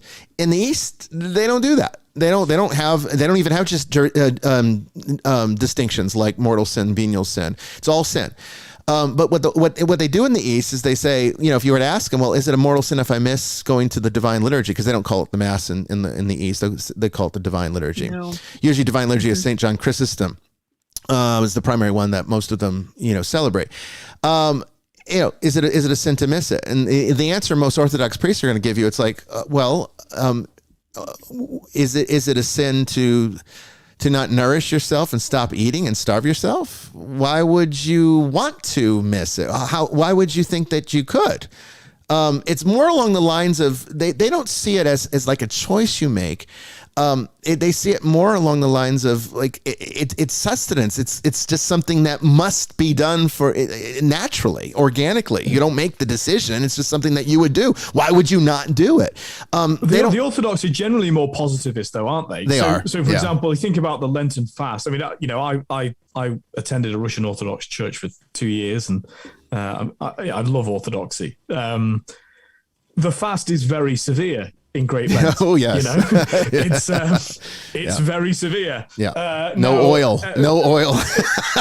That's right. Yeah, so you basically eat like a rabbit. Yeah, basic foraging in the grass. Yeah. So it's very severe, but and of course, like you said, because they have a very different philosophy, it's not like in the West where it's, what are you giving up for Lent? And there's almost a kind of judicial arrangement. In Great Lent, they say, this is what God provides for us at this time. Mm-hmm. In other words, they're not focusing on the absence or what am I missing out on. Right. They're saying God is providing these things that we can eat. And that's just it's so subtle because that is still present in the West, but the emphasis is different. And so, when it comes to modest dressing, for example, and it's not just for women in the Orthodox Church, men shouldn't turn up in t-shirts and shorts either. So this isn't about oppressing women or any of that stuff. Really, it's about modest dress because we're there to focus on God, and therefore people shouldn't distract one another from that focus, whatever it may be. But I think going back to Marina's initial question about St. Paul's teaching, women covering their heads in church. There's so many kind of it's multifaceted as to why St. Paul's writing that stuff. Yes, part of it is the tradition. So in the Israelite tradition, in what we now call the Jewish tradition, married women, and this still continues in certainly certain Orthodox groups today, women will wear a wig rather than expose their hair to anybody other than their husband. So there certainly was a holy tradition, and one could say one of the 613 commandments of the Old Testament, which is about women keeping their heads covered. But also what St. Paul is dealing with is this radical shift in Christ. So Paul's often accused of being a misogynist.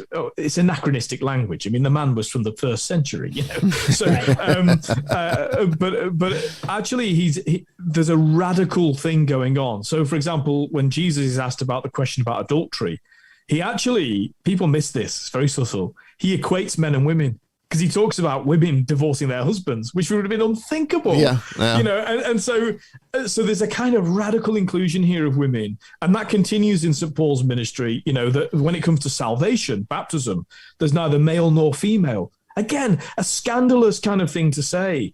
And so they're dealing with this sort of revolution in terms of religious, thought.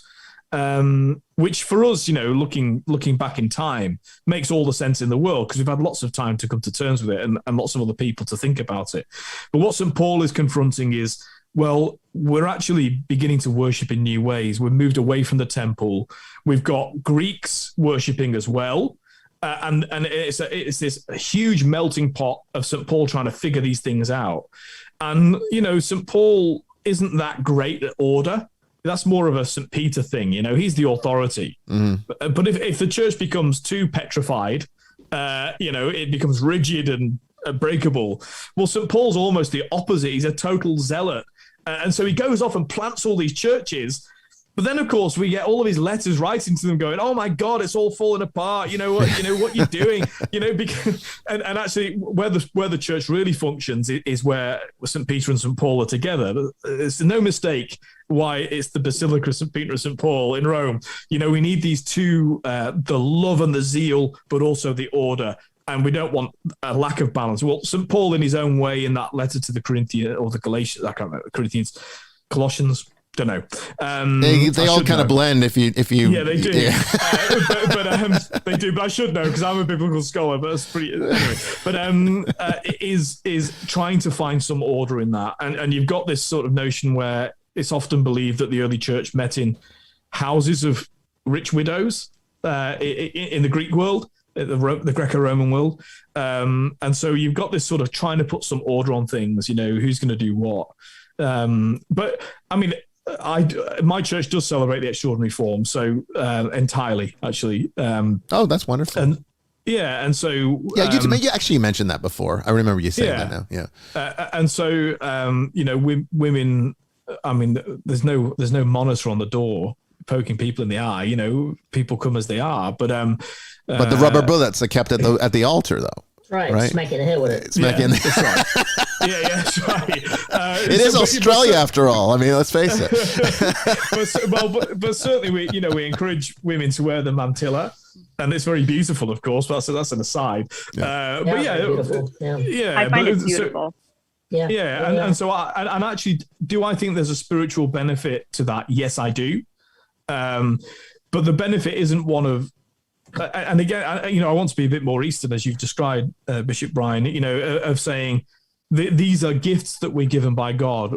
So rather than thinking of them as some kind of male patriarchal imposition, because I could say the same about having to wear my zucchetto, and then having to take it off when I celebrate the liturgy, and what have you. But no, these are actually things that are useful for us as a spiritual benefit.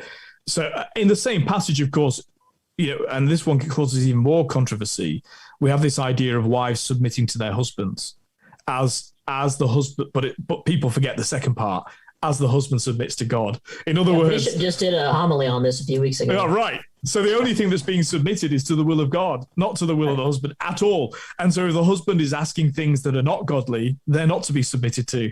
So the idea of wearing a head covering is actually about valuing and loving the place that God has given us in life, and it's a privilege. I remember one rabbi once told me that at the very least, it serves as a reminder of our commitment to prayer. That there's just this otherworldliness about the seat of the head is always kind of a sacred thing, even in the East. I mean, that's like one of the crown chakra. It's the most sacred point. It's always been believed metaphysically there's a connection between the physical and the spiritual worlds happens at that point. That's actually like a physical crossroads that you're all working around with. And to cover that is a way of sort of isolating the sacredness of that. It's sort of the same principle along the lines of the iconostasis that we use in the Nicolaitan tradition, which is central to all Eastern churches as well. Somebody was asking me on Twitter. It used to be in the West as well. That was what the rood screen was for. Yeah, that's right. That was the rood screen. Yeah, that's right. And I mean, I remember even going to some contemplative monasteries that had a very similar thing. It wasn't quite an iconostasis, but it was definitely a separation between the sanctuary, and the laity could not get back there. There was no way to get back there. You'd have to violate the cloister to get back there, which was another one of the mortal sins that you'd commit. But the fact of the matter is, it's the same principle. It's kind of a way of making something that is sacred and separating it away from the conventions of the world that serve to just distract and tend to lead us into temptation and thus sin. At the very least, it serves as a reminder. And I never forgot that when that rabbi told me that, because I never thought about it, using it in that way. But when I started using it that way, it had so much even more meaning than it already did. It's not just a part of your attire. It's not just uniform. It's not like, wearing a tie with your suit coat. It's much more than that. We've also been sold the lie that everyone has to be the same, or that God wants everyone to be the same. It's not true. It's a lie. And there's such a clash of culture because they want to assert the kind of absolute right to express yourself individually, and yet we've all got to be equal. Well, choose. So, Marina, did that answer your question, I hope? Yes, it did. Thank you so much for the insights. And I really appreciate too that you clearing up about St. Paul, because I find it's very unfortunate, especially in modern society. People don't know how to read scripture anymore, and they just say, always jump to misogyny, but it's like, people stop judging the past through modern eyes. Things were different back then. Always look back in time with the lens of love. Always. Yes, exactly. And I love St. Paul. I mean, the patience of that man. No wonder he was sometimes he lost his patience. Yeah, I think. Well, thank you so much. Yeah. The energy of that man. Thank you so much, Marina, for calling in. I really appreciate it. I mean, she makes a very good point there. And again, it definitely. Paul, always been a favorite, always will be a favorite. I struggled a lot with him when I was younger, but now as a more mature Christian, I see the intrinsic value of what he has to teach us, and I'll always be forever thankful for that. We're now approaching the end of the second part of the show. We'll stick around for a third segment. We'll stay here for another hour. The discussion's good. We want to hear from you, so call in. The number 347-338-1860, pin number 1100999. We'll be right back after this.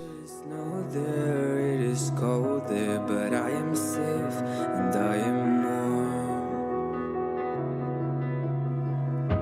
Although it's hard, I know I gotta keep up. No time to lay to drift away. I fill my space, I spend my time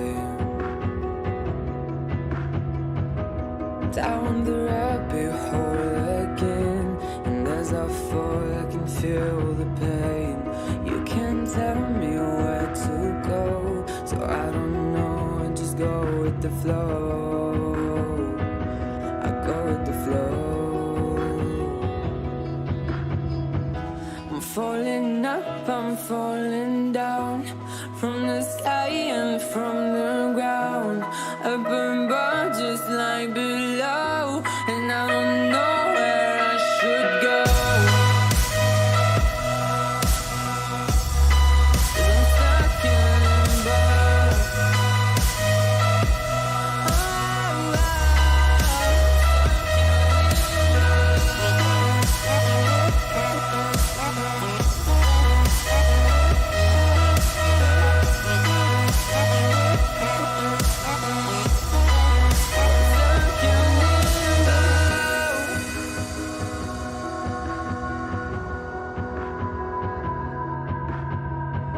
I'm out of love, but I guess I deserved it. Trying to hide, to pass you by. I'm getting down, feeling fine. I'm light as air, no one can reach me. Lost in a dream, lost in between. Let's keep on flying, let's keep on breathing. I'm falling up, I'm falling down, from the sky and from the ground. Up above just like below, and I don't know where I should go. I'm stuck in limbo.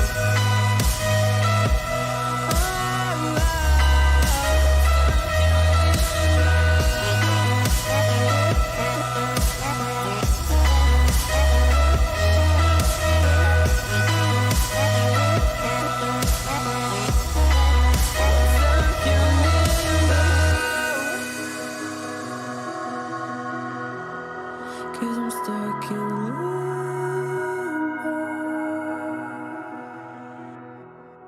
Cause I'm stuck in limbo.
Welcome back, everyone, to the third and final part of Vestiges After Dark. We are taking your calls and your questions, your comments, and your stories. You can call into the show right now at 347-338-1860. That's 347-338-1860.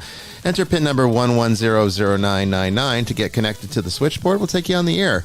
You can also, if you're international, call Eye of the Seer on Skype. That's EYEOFTHESEER, Eye of the Seer on Skype. We just saw that it works just fine. Got a call from Canada. Fantastic. But we'll be doing more questions also from the chat room. I'm sure Sister Mary Joan and Father Chris are finding them, hopefully. Hopefully you have some. But we'll be back with your questions and more answers in just a moment. Don't go away.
Well, thank you, everyone, for waiting through the break. I will promise you that we'll have more engaging discussion here. It's coming up. I'm really very impressed with the questions so far, and the discussion has been fantastic. It's nice to be able to sit and just sort of enjoy the evening talking about some of the things that I really, don't really get to talk about that much. See, one of the deficits, I think, of being an independent autocephalous church is that you're kind of isolated. You're a bit of an island unto yourself, and you don't really have the kinds of interactions that you really need, not just for fellowship, but also just for the intellectual stimulation of talking to your peers.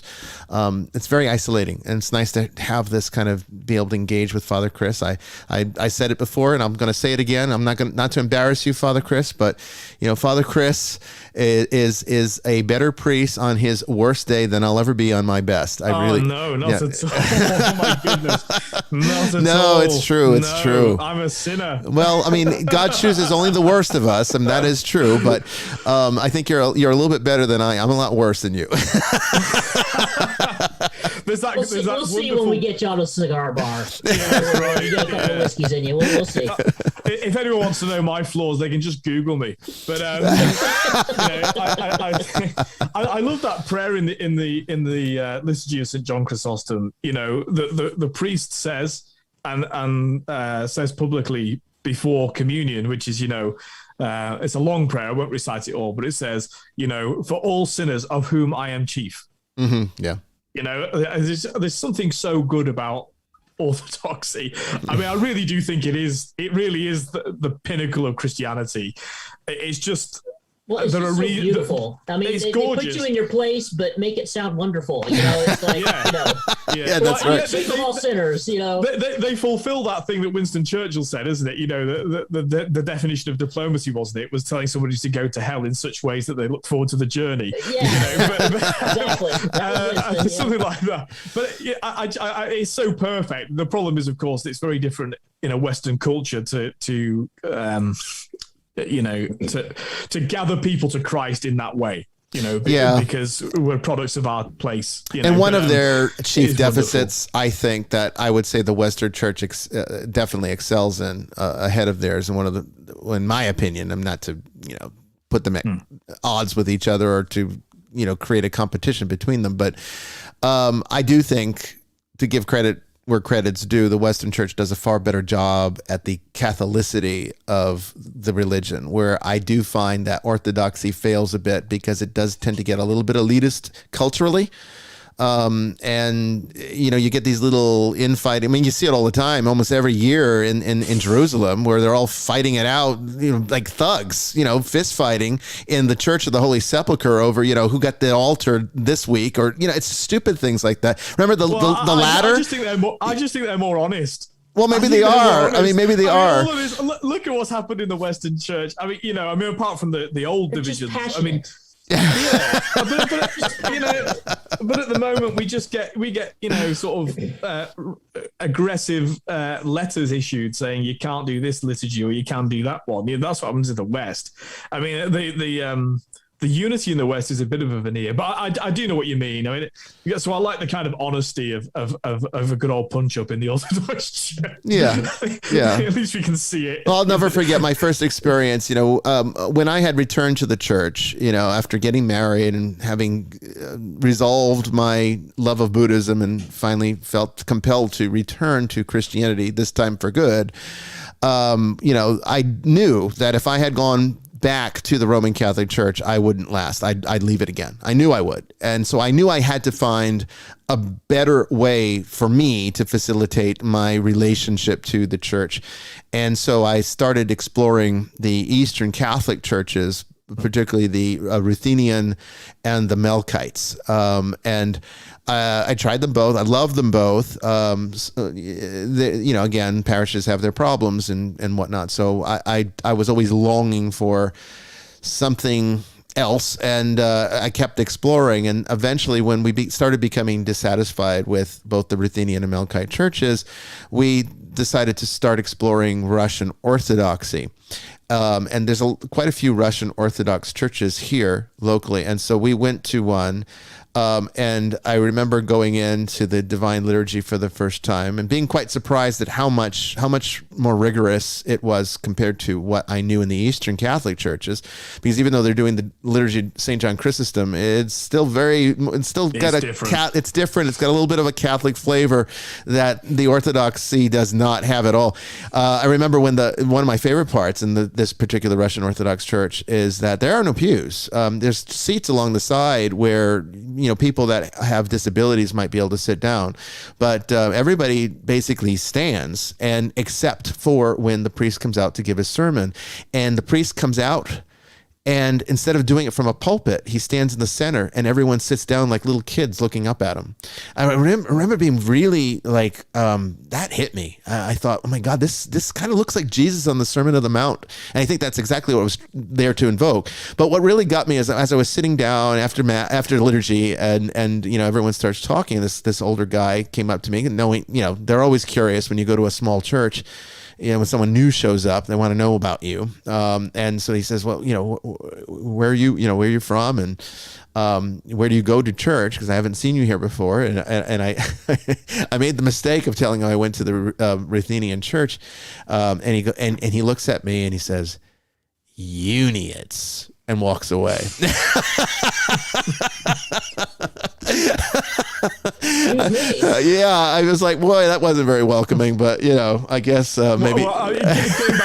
Going back to the theme of hair, the lasting result of me having been in the Russian Orthodox Church for a while is this beard. So there you go. They said, "You're a priest. Where's your beard?" Yeah. So I thought, okay, I'll grow one, and I kind of kept it. You know? So there you go. So this is thanks to the Russian Orthodox Church. Well, I love it. Sister Mary Joan, are there any new questions? Yeah, actually, one addressed to me from Teresa. Sister Mary Joan, I would love for you to talk about what you do to protect your home if you're able to. Two-pronged question. I've been trained in various weapon systems, and so I have various weapon systems throughout the house, and I am trained to use them very well. Spiritually, my house has been formally blessed, and I do the divine office every day. When I leave for the day, I say a prayer before I leave. I make the sign of the cross over my door And when I come back, I do the same thing. I actually, about 15, 20 years ago, when I was still doing shamanism, my property was sealed in a shamanic way. So nothing negative can follow me into my home. And if it does, it's not going to be there very long. So it's held all this time. And so human, non-human, you come over here with ill intent, you're not walking away.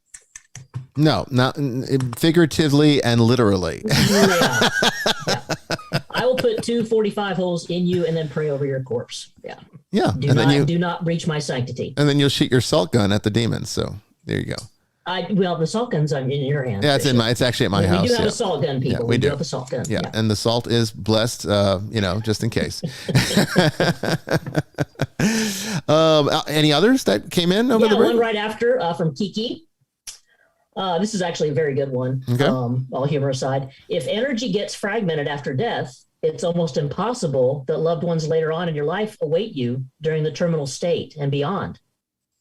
Still, my experience in my job is different. And I understand that too, because I've been in the room when someone's reaching their final moments and they swear that they see other people in the room with them. And it's usually a dead relative. And the other people who are in the room, me being one of them, it's happened to me once with a friend of mine, actually my tattoo artist that died. We could feel a presence in the room with us. And he was straight up having a full-on conversation with someone that wasn't there. So, and I've heard stories from nurses and doctors as well, people that work hospice, same story, very, very similar story. So I understand her question. Yeah. And I think it kind of, it comes down to this, necessary division we make that's actually not a very accurate division between created order and time, the temporal existence and the eternal existence. So when we say, we use, look, we're bound by language. Language has its limits.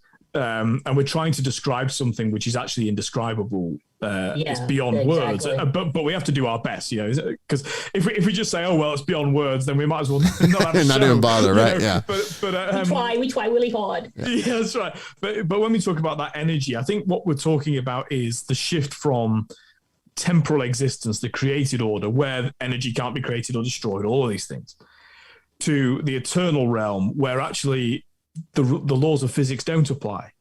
So, but because we only have language, it's this great gift. The word became flesh. Remember the logos.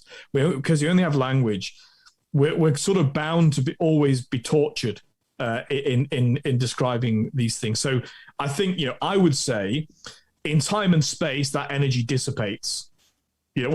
However it may. Energy is transferred. So the energy in my cells gets transferred into the soil, and what have you when I'm buried. But but life is beyond the temporal. This is the principle of the immortality of the soul, and so that's why, although the kind of earthly and the temporal energy dissipates at death, life does not. So that's a very as I've just described why, a very inefficient way of trying to express it. Well, I think what you did, though, is make very clear in very good terms why it's such a challenging thing to explain, because we have to speak, not only is language inadequate, but so are concepts. And so we're having to use language about concepts. And these concepts are based upon what the human intellect is capable of generating, which is always going to also fall inadequate to the actual condition that exists there. And so again, getting back to this idea of dissipation, again, this is some of the struggle between the semantics of reincarnation, why there seems to be a conflict between what Buddhism and Hinduism teaches and what, the Abrahamic religions teach about the one life versus the multiple lives, and why there's always this dissonance between them when there doesn't need to have to be. It's just really a semantic issue. It's a conceptual issue. Again, it gets back to what's authentic. And the two religions, or the two, philosophies of religion, focus on two completely different things. And that's where the dissonance is. And they're being equated by the layperson to be the same thing. So when, the West talks about afterlife and soul, they think that that's the same thing that what the East is talking about. And then it makes it worse when you get, again, theosophy in the New Age under people like Madame Blavatsky, who are brilliant thinkers and writers, but really messed things up and made it very difficult in their effort to try to simplify it, made it far more complicated than it needed to be. Now, I think if you would have been able to talk to Madame Blavatsky, she would probably agree with what I've just said versus what the New Age would say today. I don't think she'd be happy with how the New Age took everything that she taught and ran off with it and did their own thing. But understand that what we talk about in the paranormal when we're referring to a ghost is the dissipation of energy. A ghost is not the individual. It's not the soul. There's a difference between a spirit and a soul. And our semantics, particularly in English, mixes them all up. People use them interchangeably. They are not interchangeable words. Excuse me. They are not interchangeable words.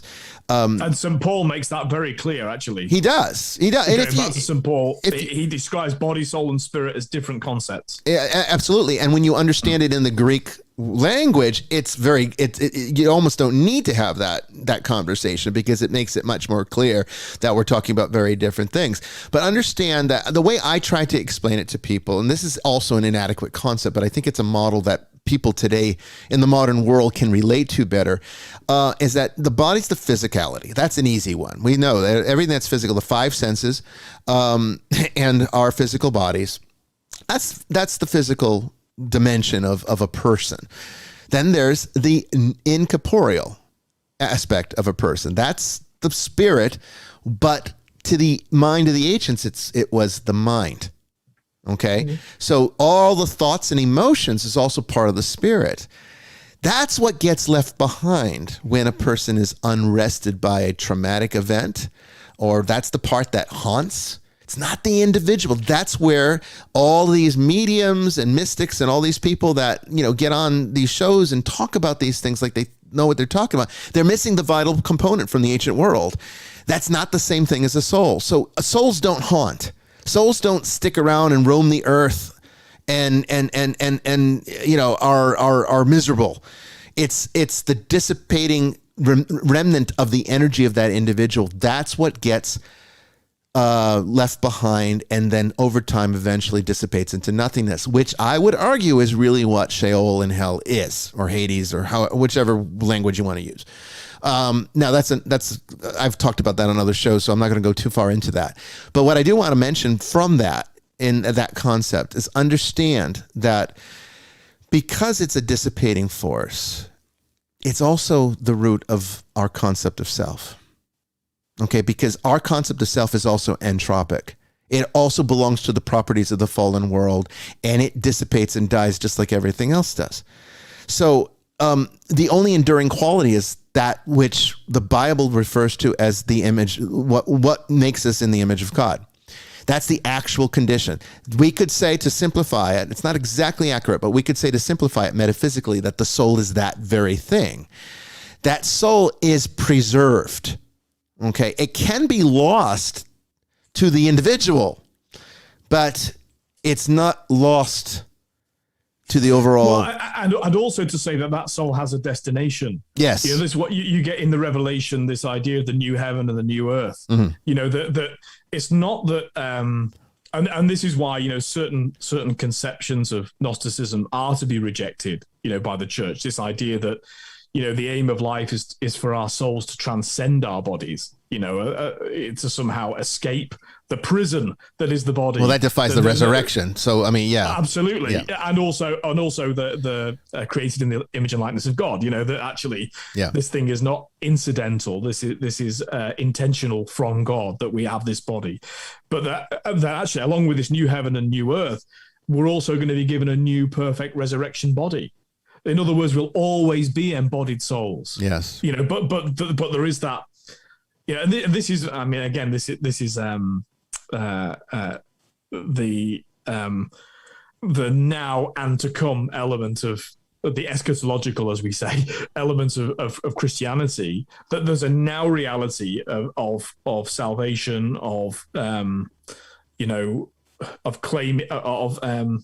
accepting grace and forgiveness and relationship with God. There's a now element to that. We do that now in time, but there's also a to come element of that. Mm-hmm. You get this in the Lord's Prayer, right? And the life of the world to come, and all right. of these sorts of.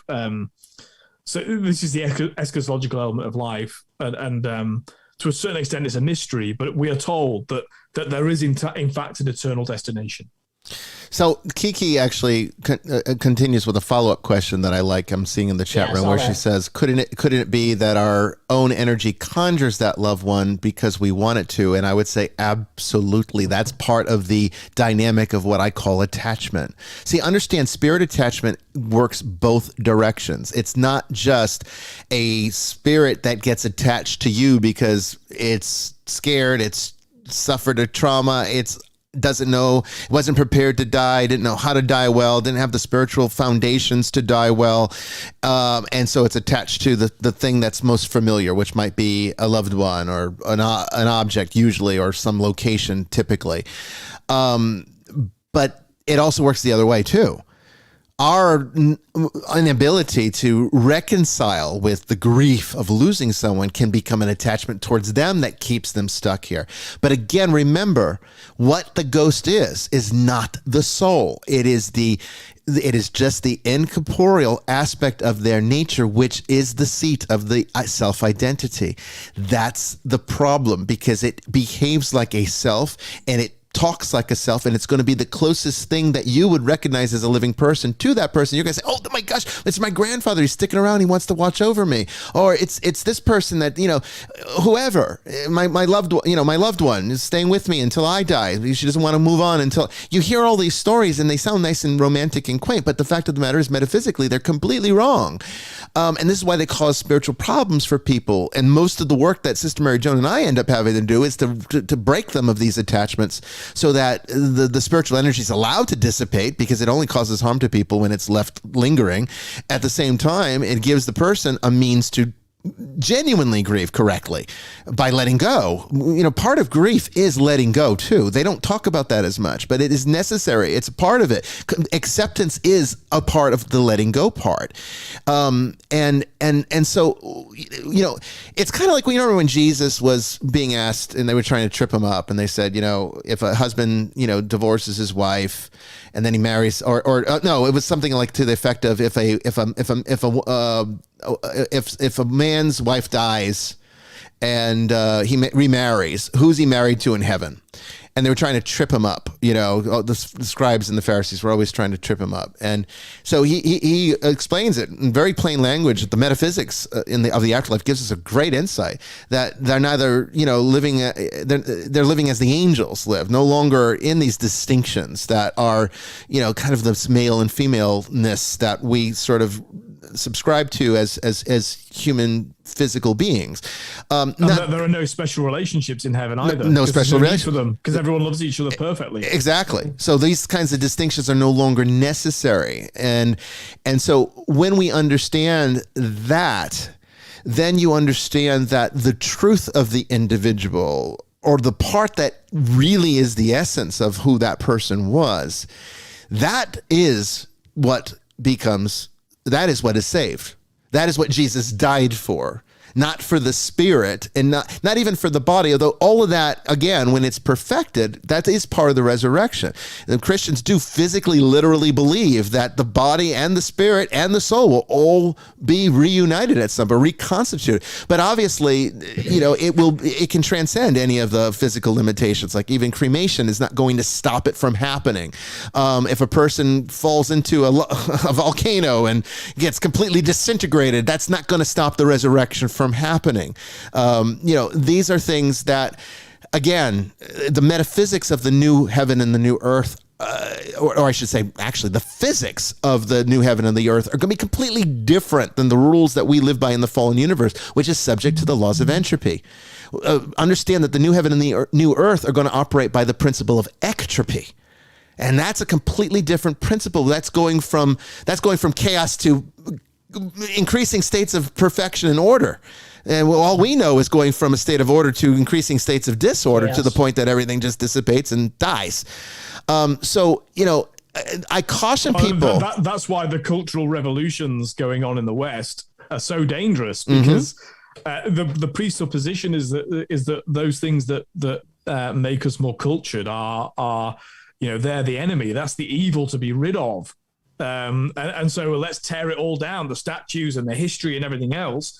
And actually what people find is, rather than being happier and more content, there is chaos and disorder, because actually it is going against our purpose, the divine purpose, which is actually to make order out of chaos, not the other way around. Absolutely. That's absolutely but true. Also, I mean, you said something that, and I'd be interested in Sister Mary Joan's views on this, and just to make it a bit more practical about attachment, that and I'm sorry to kind of tell another personal story, but I had two older sisters, 3 and 6 years older than me, and my eldest sister was murdered. Oh my God! But yeah, it was back in 2000. It was a long time ago. But she was murdered, and as is the case, and this is why I'm interested in Sister Mary Joan's view on this. There's all sorts of support for parents of people who've been murdered. I won't name them because I think they're a good organization. I'm going to say something critical, but it's not because I want to criticize them. But my mum certainly was went along to this group, and it became very focused on keeping the offenders in jail. It was very much it was very negative, actually, for all good reasons. And my mum was really not well. Sorry, her daughter had been murdered. It needs no more explanation than that. But she it was when she left that organization that she started to get better. And I think that, don't get me wrong, I think it did have a purpose, initially, but actually her continued membership of that was just keeping her attached to that. And like you said, reciprocally, keeping my sister attached as well. Yeah, and the ultimately, the church provides an answer for this, which is, I've never celebrated a mass where I don't pray for my sister at the prayers for the dead. That the priest during the canon has the opportunity to pray for the departed. I always pray for her. So it's not to say that we're supposed to be detached in some kind of never think about it sort of a way, but it's actually to put it in its proper context and place, which is to say, her eternal destination, the same as mine, is to be with God, and to place it in that context, and to therefore actually be able to leave that responsibility with God, who can bear it. Whereas if we feel we've got it, we have the burden of keeping their name alive, or making sure all things work out as they ought to, it destroys us and is too heavy a burden for any person to carry.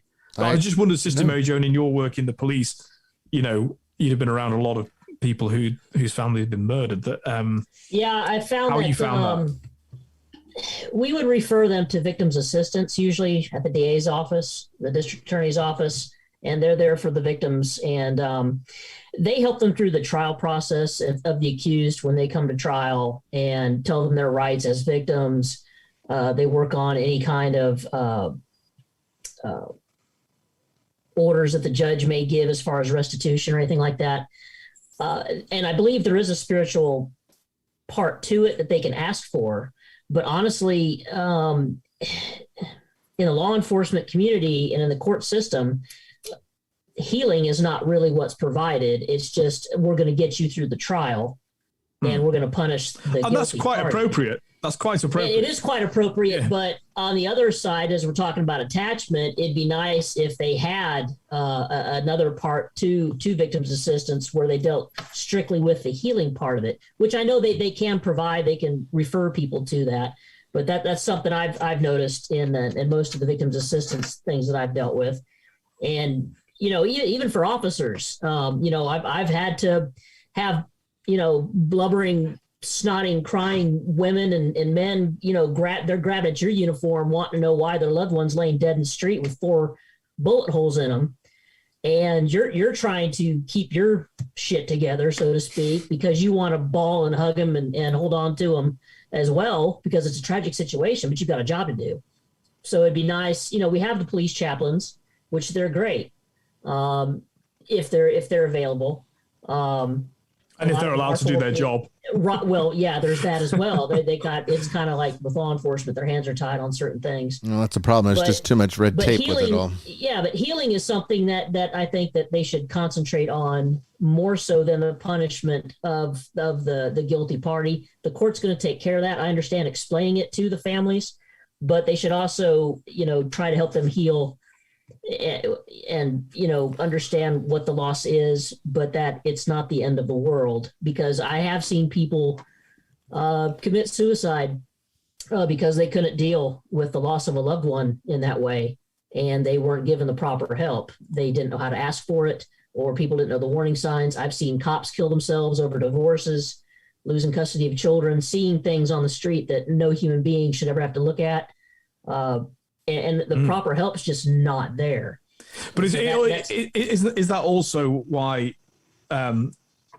vengeance is such a damaging and destructive thought? I mean, vengeance is mine, saith the Lord. Yeah, but vengeance doesn't give you any resolution. It just gives you a temporary fix. It's like putting a Band-Aid on a sucking chest wound. Well, it just helps you focus your anger. It doesn't move you beyond anger. But then when you get your vengeance, what then?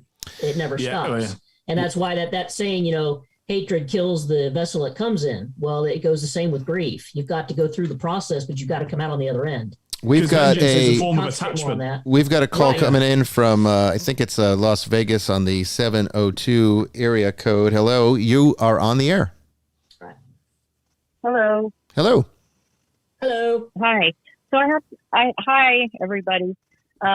I feel like I'm always calling in almost every week. Oh, that's perfectly fine. I mean, this is the beauty of this show is that it's still small enough that we can, hear from our regular listeners. So it's fantastic.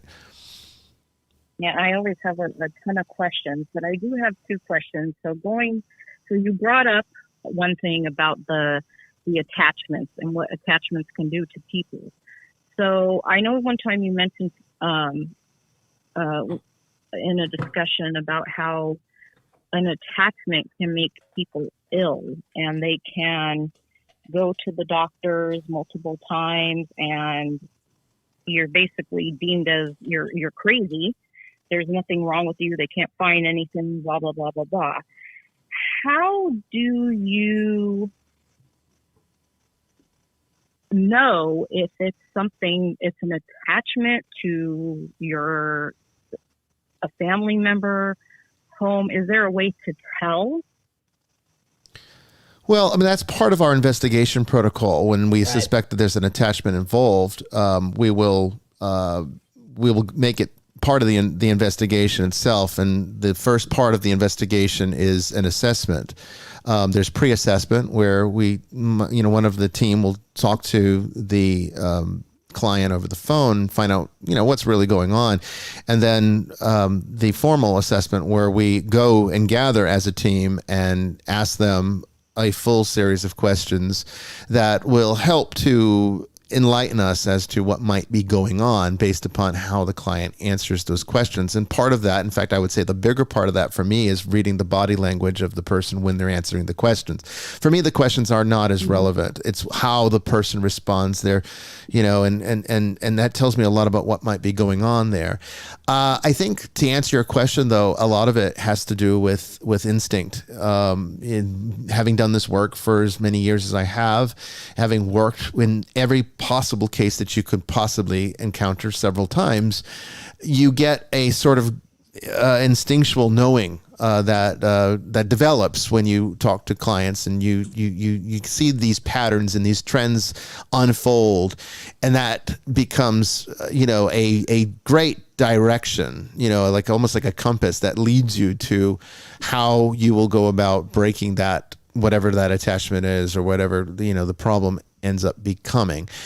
So in the beginning, you won't know. And certainly as a layperson, it can be very difficult, to the point that I would say it's actually superfluous. It really doesn't matter so much to you as a layperson who's not there to go into houses and liberate them from their attachments, but more so to strengthen yourself spiritually. That needs to be the focus, because by doing that, that's the job, that's the role of the layperson, that's the role of the client. The job of the exorcist is to come in, identify the problem, and then guide that individual towards a healing, whatever healing is necessary or required in that case. In many cases, it involves the healing of the client as well as the unrested who might be involved in that situation, be it a haunting or something else.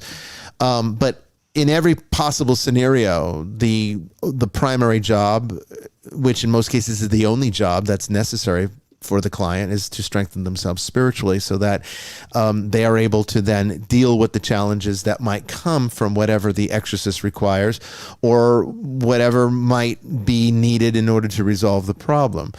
But it's very difficult for a layperson to know. It's kind of like, really your question could be similar to a person calling into a medical show and asking a doctor, how do you know that a person has cancer? Or how do you know that a person has a brain tumor?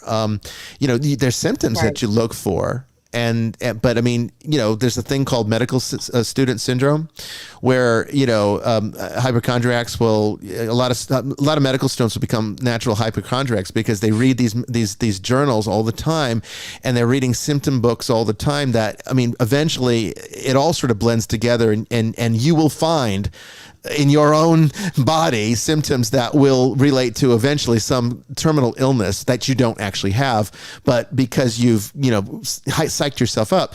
And the same thing happens with spiritual illness too. You can become so have so much fervor for watching ghost adventures or watching paranormal shows, or being just naturally fascinated or interested in the paranormal, the occult, whatever, that you can start to develop these I wouldn't call them delusions. Delusions might be too strong a word, but essentially that's what they are. They're misinterpretations of the data because you don't have the foundation in order to be able to separate what is maybe a coincidence or some other factor from the real situation that you think it might be. This is why we always have people calling the office all the time at the church and saying, I need an exorcist. I need an exorcism. I've got demons. It's like, well, no, you don't. Most of the time they don't. Yeah. Most of the time you don't. Yeah. And that's the same thing. So it's hard. It's hard. It's something that comes with experience. It's something that comes with testing. It's the same basic protocol that you would go through with a psychiatrist, essentially, and somebody that's assessing a mental disorder. What you're looking at is you're looking at symptoms and you're comparing them to case studies of perfect textbook scenarios, and then you're using logical deduction to break it down to the lowest common denominator until you find the situation that works. That's essentially how it is. Yeah, Bishop Marina in the comments just put, it's like searching WebMD. Yes. You start off with a headache, you get to WebMD, and you've got bacterial meningitis before you know it. Before you know it, yeah. And the same thing happens with spiritual issues. People think they have demons or possessed, and they're not. That's why it's so important for us to do a full assessment when we go to people's homes. One of the first things I like to do, and this could be from my prior career, is I do a walkthrough in the house. And I look at pictures. I look at things that are on the cabinets and on the counters, on the dressers. I look at how everything's decorated, how clean it is. You'll find the ashes, the urns. You'll find little shrines to dead relatives. You'll find the military plaques up on the wall, and that gives you a starting point, because a lot of these people think they have something very dark going on, and you do find out it's an attachment to a loved one. Time and time again, after several hours of interviews and trying to pull things out of people, it's like a light bulb goes off, and they're like, oh my God, I know what it is. And so, you can't just expect us to come walk in the door and start throwing holy water and doing a ritual. We have to figure out what the problem is. It's peeling back an onion. And it's the only time I put on the puritanical mindset. You know, because I'm not a Puritan at all. But when someone says, I've got a problem in my house, it's, you know, there's a haunting or there's something bad going on, that's the time I then put on my, right, well, what have you got? What have you got on your walls? What occult signs have you got in this house? You're just trying to figure it out. So, yeah, what were you trying to say, caller? We interrupted you. So yes, I interrupted Paula, sorry. Go ahead. Oh, no, that's okay. So having said that, though, when you said sometimes it's a loved one, do you ever or have ever heard of a loved one actually attaching itself to a family member or family members, especially younger family members, and causing them to become ill? Oh yeah. In fact, that's they're not trying to make them sick. That's just the order of things. That's how it works. Because see, the thing is, you know, I'm going to sound a little new agey now. Here I am spending the last 3 hours, you know, kind of talking. Bishop, careful. No, but this is a little new agey, but it actually is. It is the best model. Honestly, this is one of the ones they gave us that's actually quite good. It's all about energy and frequency. Okay, so death has a frequency. It resonates at a very low frequency that is very close to the demonic. And that's actually what the demonic is basically the personification of the fallen world, and of which death is the prominent result of that. So anything that is a carryover or a residual of death is going to energetically operate at that same low frequency that is very, very close to the demonic. So as a loved one's energy dissipates and gets lower and lower as it breaks down further and further, it goes through a process of spiritual degradation to the point that there is no distinction anymore between the ghost of that loved one and a demon. And it will make the living around them just as sick. And yes, it will typically go towards younger family members because they are easier to connect with. And there's just innocence is easily manipulated. I mean, essentially is how it works. Now, it's not, again, this is why I make that distinction that I made about an hour ago. It's important to understand that a ghost is not the person. A spirit is not the person that you knew. It's just a residual carryover, almost like a shadow that's not even the full shadow. And it doesn't behave the same way, and it doesn't think at all. It's all instinct. There's no consciousness. Why they're often literally shadow figures. Yeah, you know, that is a very real manifestation of what we're talking. I mean, I've been, because we're in lockdown here, I've been celebrating Mass in a different place. I won't say where because somebody's very generously letting us use a space, so I'll leave it at that. Careful, Father! They're coming for you with the rubber bullets. I know. But I have used this space before, and at the high point of the Mass, at or around the consecration of the host, or just after the consecration of host and chalice, there's been a repeated banging noise coming from the sacristy of this place, which is interesting.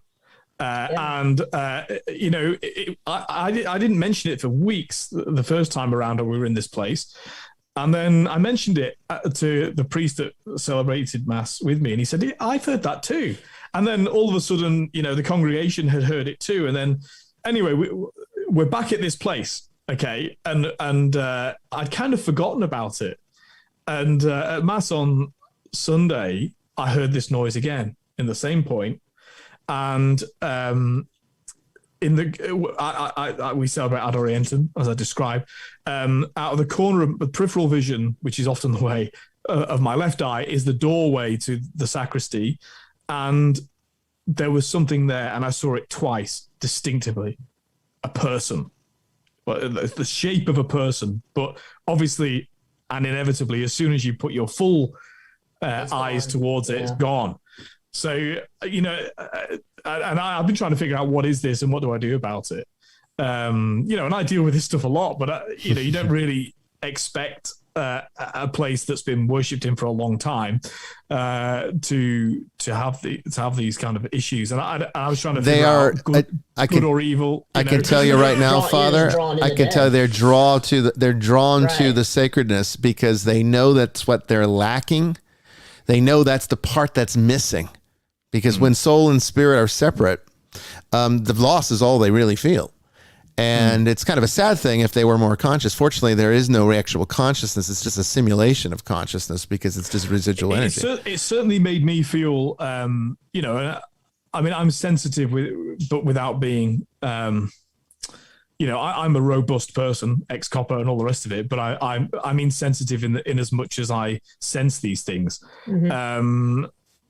And it didn't feel entirely good to me. Mm-hmm. But it could match that kind kind of, I don't think it was a fallen angel. No, you know, it could match that sort of, I thought it could be a priest or an altar server from history in this place, because it's been worshipped in for a long time, who wants to be at mass, you know?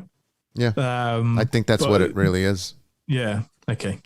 Yeah, that's what it sounds like anyway. But thank you, caller, for calling in. We're actually at the end of the show, and it's unfortunate that it goes so quickly. But we really, we're you know, and just 3 hours just goes by like that. That's why I've kind of usually just resigning myself to, I think we just need to do the 3 hours. We get 3 hours on Spreaker. Technically on YouTube, Twitter, Facebook, we could go all night. There's no limit to live streaming, but the Spreaker service limits you to 3 hours with the current plan that we have. So that limits us with, you know, what we can do as far as the podcast goes for this show. So 3 hours is good. I don't want to do more than that. But if you, Sister Mary Joan and Father Chris, if you could stay behind after the show, stay in the Zoom room, don't log out. I want to talk to you guys about some upcoming shows. We still have some open dates for season 4 that I've reserved for more open topics, or maybe even like a hybrid show where we do a primary topic in the first hour and then do open topics in the second and third. So I'd like to talk to you about what those topics might be after the show. But I just think it's been a wonderful, wonderful broadcast so far. Thank you so much. Yeah, good discussion, guys. Yeah. And thank you all for calling in. I mean, honestly, your questions were fantastic tonight. If you had a question in the chat room we didn't get to, save it. We'll be doing more of these shows, I promise you. There is really, you know, no limit to how many we can do. We're just bound by the schedule, and you know, we have a seasonal schedule, and I'll just, you know, if we see an increase in demand for the open topic shows, I'll add more of them to the lineup. But we've got a fantastic show for you next week. Get ready. Patty Negri's coming. So we'll have Patty Negri on. Hopefully she'll stay the full 3 hours. I don't know. If she has time, she will. But you know, and we've had her on before. She's fantastic. Good friend of ours. You know, a colleague from Ghost Adventures. We're going to have a good show. All right. So that's next week, week from tonight, Tuesday at 8 p.m. Eastern time. Until then, God bless, and I'll see you out there in the ether.